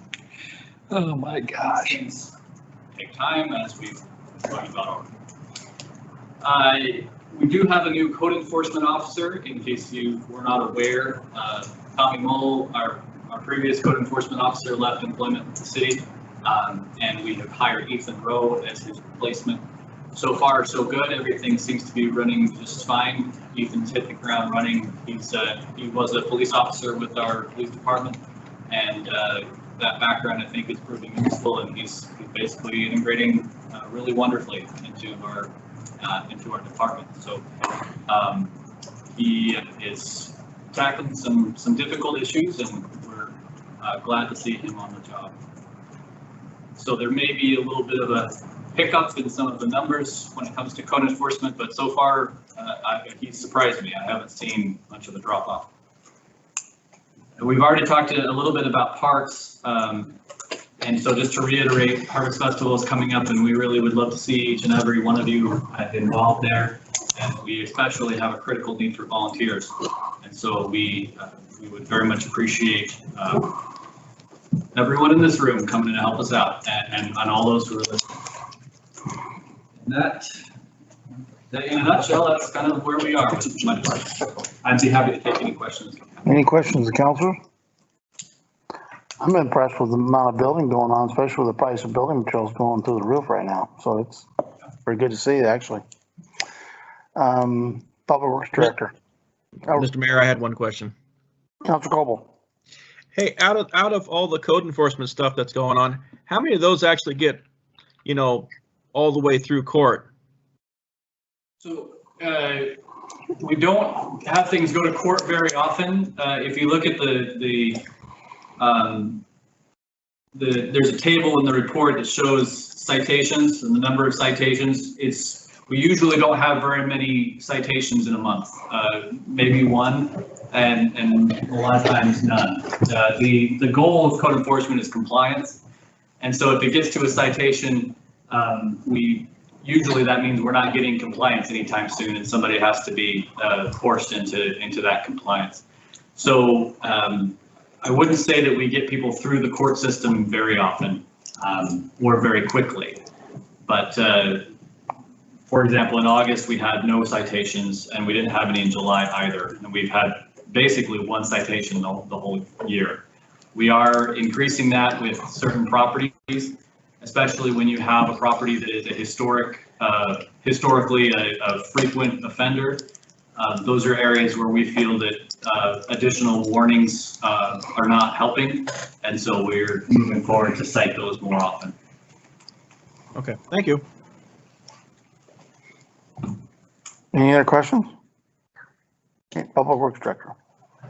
Yeah, well, with the winds that we had, not just fire, but prior to that, prior to when the fire getting started, we had a lot of cleanup to do in town. We had a lot of big branches, trees, and that makes it hard to do when we don't have a sweeper. So we ended up using a lot of time, materials, backhoe, dump trucks. Kind of went through town. We spent pretty much that week trying to clean up as much as we could prior to the rain event. We did rent a sweeper. We have it currently, and it was a rental and it broke down. It'll be fixed tomorrow, and we won't be charged for those days. But so if you've noticed, the streets look a lot better from last week. Guys have been out working and doing that, so I appreciate their hard work. They started on parks this week, so you're starting to see a lot of the parks getting cleaned up. You're seeing the city property here. They got the tree, part of the limbs and things out of our properties. I did provide a report for you guys from the last meeting, which gives a lot of our monthly stats, and if you have any questions on those, please feel free to fire away. Some of the major things, though, that Public Works has been working on is obviously we're in negotiations currently with Infomark to try to negotiate a contract to replace Jacobs as our contract operator for our wastewater and water treatment plants. We've gone back a few times. It seems to be we're sticking on a couple items. We did push back today kind of our final thoughts on our contract. And so we won't, if they don't accept this, we may not pursue any farther with them. But we'll have to see what happens once we've sent that to them. We've also been working on our engineer record, which we brought to you our last meeting. Since that, we've had a kickoff meeting and they're already started on the backwash and VFD project at the water treatment plant. They're also working on evaluating some streets and some other things, but they're already hitting the ground going. As for the water treatment plant, we talked about 60%. We had the workshop. We brought to you tonight the value engineering RFP. Those are important components. The project is, with COVID, potentially maybe a little behind, but I don't foresee anything that would hold anything back from our current timelines. And so I think we're still good there. I left in there water loss. You know, earlier this year we found the big leak, but we're continuously finding leaks. And when the fires came, we pumped up all of our reservoirs. We filled them up. We possibly even overflowed a couple of them. But we kept them full. We operated them full. If they dropped just a few feet, we changed the settings so that the treatment plant would just start operating again. If it would have been a fire, we would have then pushed more water across as needed.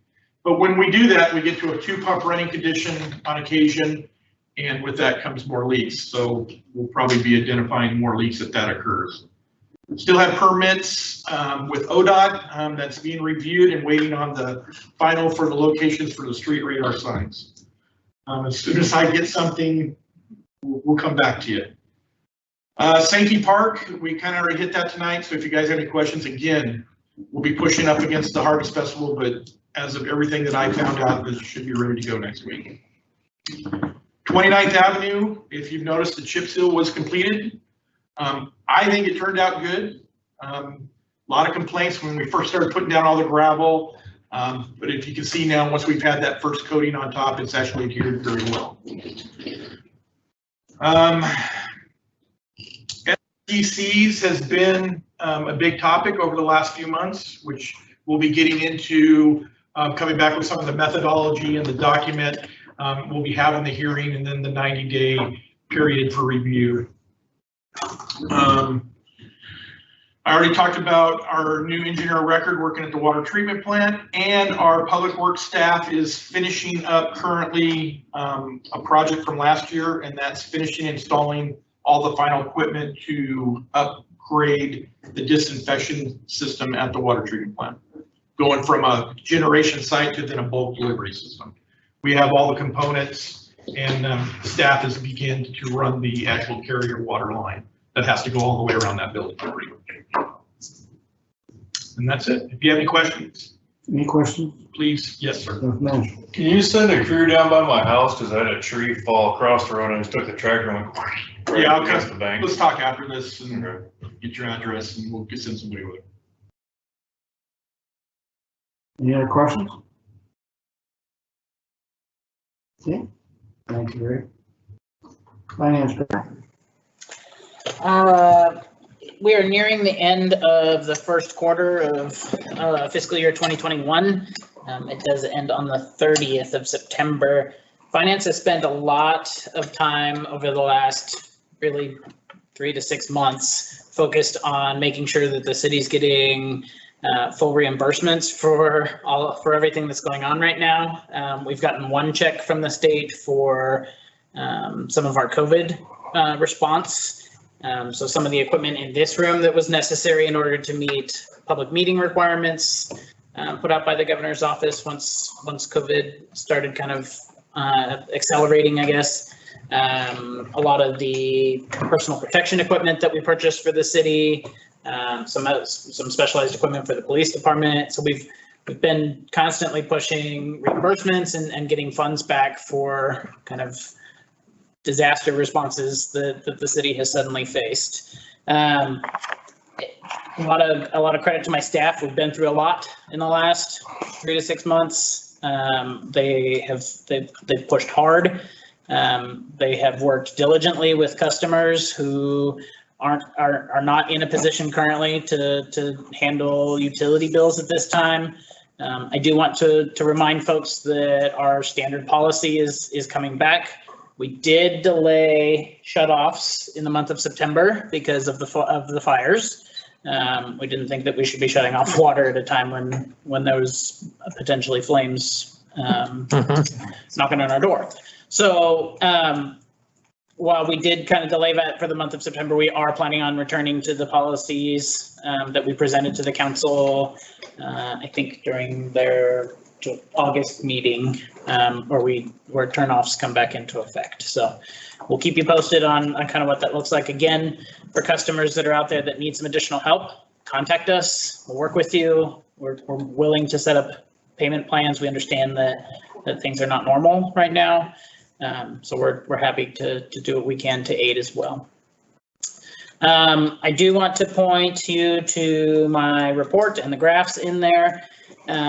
You can see, so the first graph in there is the revenues by month. The red line indicates the revenues that we have generated for this current fiscal year, while the blue line indicates the kind of the average revenues generated 5 years back. As of this year, we are trending higher on our revenues for the first 2 months, July and August.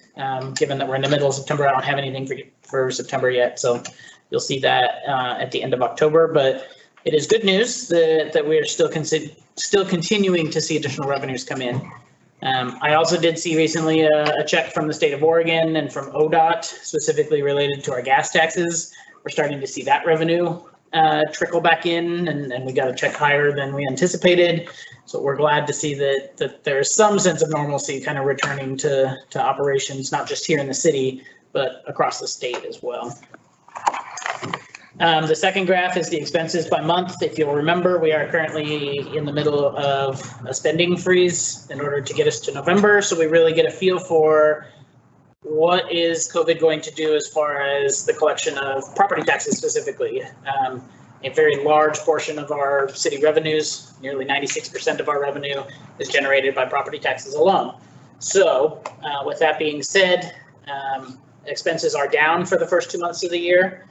Yes, we're doing something right. But I do anticipate that once November comes around, we know kind of what we're anticipating in property tax revenues and kind of start to see that money trickle in, and the spending freeze lifted. There's a lot of projects that folks have been holding off on. A lot of departments are ready to kind of get through some items that they had in this year's budget. I do expect that graph to go wildly the other direction.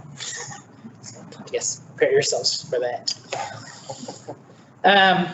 The third graph there, it's a bar graph. This just really gives you an indication of kind of a picture of our revenues and expenses, blue being revenues, red being expenses. And it's a sum of the total. So in the month of July, you can see that revenues were just a little bit higher than expenditures. In the month of August, we've generated significantly more revenue overall than we have spent on actual expenditures. So good news all around there. The last graph, which is on page, I think 174, is kind of the one that I really want to bring your attention to. And the reason for that is it kind of gives you an idea of what the city is really looking at for this fiscal year. The green line is the year-to-date expenditures, kind of as a percentage of the revenues. And the red line is the historical trend. There's a line there at the 100% horizontal that you can see. In a perfect world, you'd bring in $10,000, say, and you'd spend $10,000. So that's 100% at that point. Typically in the first the first 5 months of the year, the city is very regularly outpacing its revenue generation in its total expenditures. For this current fiscal year, we are well below that 100% line. Typically, we're up near the 120 to anywhere between the 100% and 120% spending ratio. So we're down below that, as you saw. That means we're bringing in more money than we have spent. So that is good news for us as an organization. It does show that things are on the right track. And again, we hope that once November comes around, we're in a good, solid position to really get through the goals and the capital projects that the city was hoping to accomplish this year. So it is certainly going to be a busy several months after November comes around. We are packing a lot, certainly into the end of this fiscal year, hopefully given as long as the forecast kind of stays green, so to speak. The last one I want to hit is a report that I read today nationally. I haven't been able to hone it down into the state of Oregon, but nationally, home prices across the country are up 10% from the same period last year. That's really good news for us as the city. That bodes well as far as property tax generation is concerned. It bodes well from the standpoint of compression. Because as long as those property values continue to climb, the compression will continue to go down. So we are certainly cautiously optimistic about kind of a continued push of good time and ability to complete projects that certainly the city has not been able to complete for a while. And we hope that kind of continues into the future. You have one other additional piece of financial information that Greg would like to share. Yeah, I received an email yesterday, based for the wastewater treatment plant project from Lisa Green with Energy Trust, or Energy 350, they're changing their name.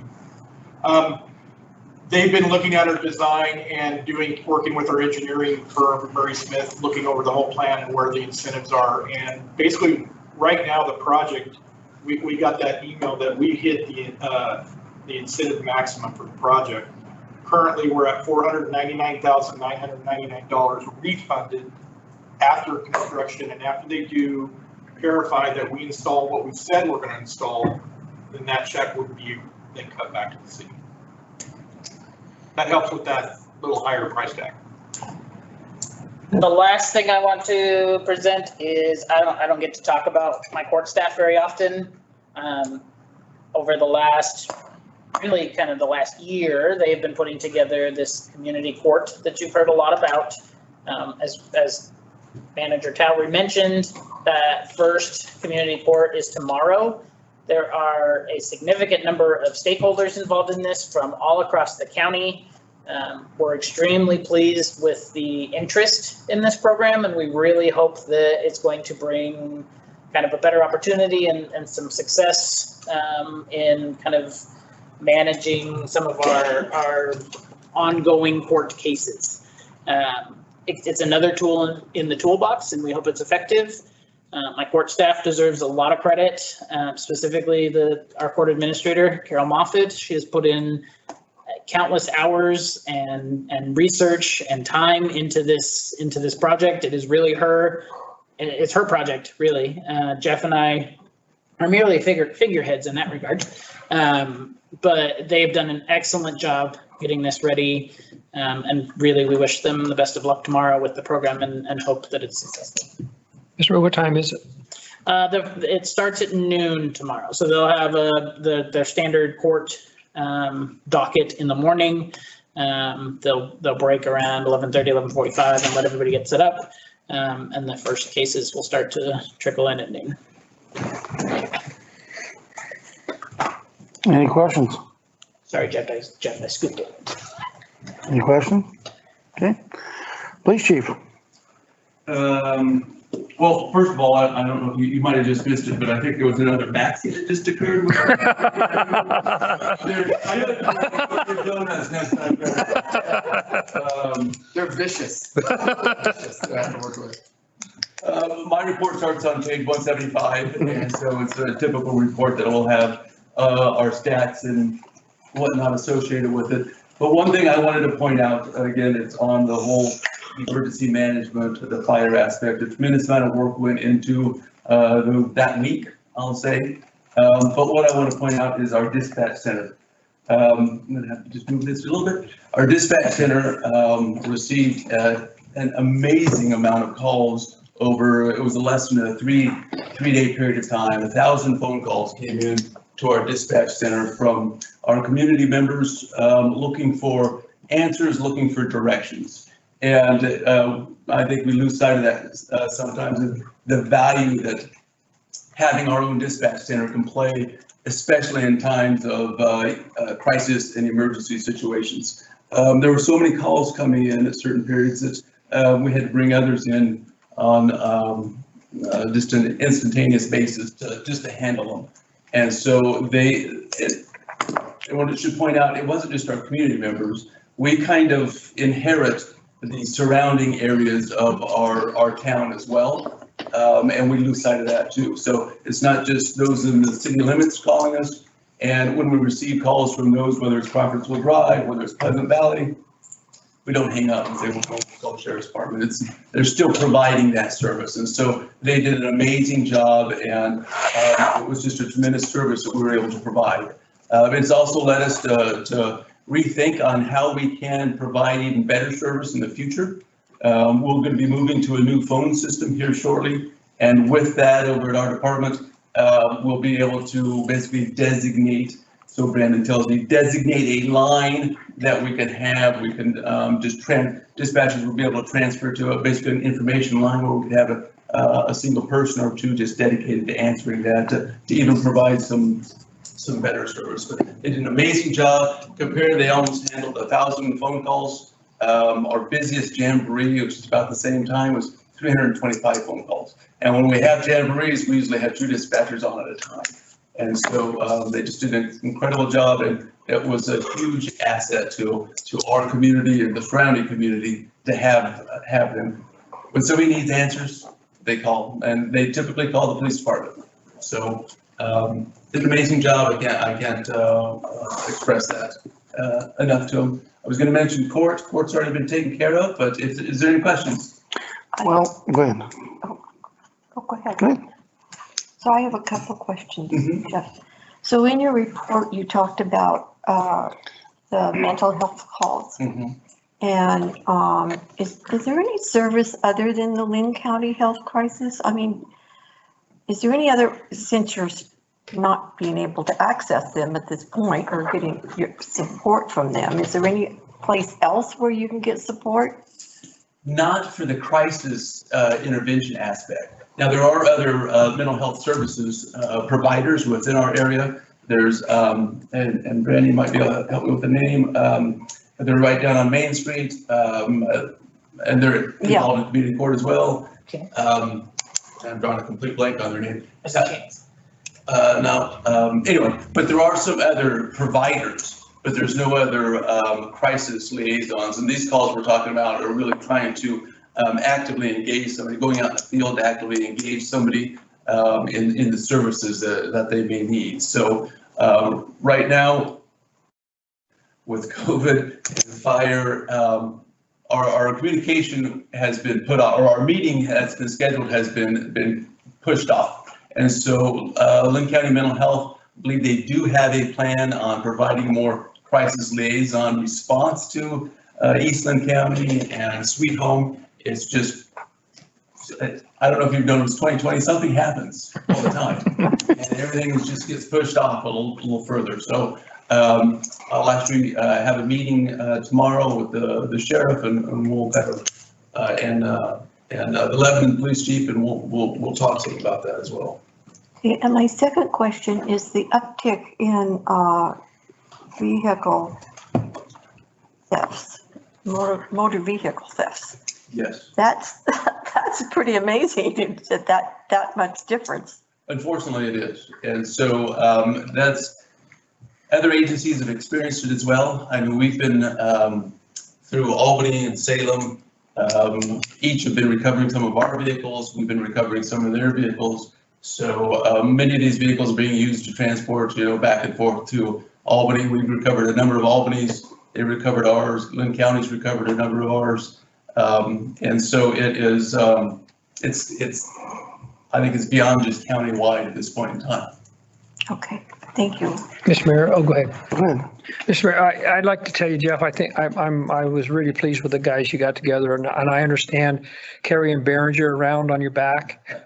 That's really a big plus for us because, I mean, you know how he is. It was fantastic to work with. I couldn't say enough good things about the fire chief.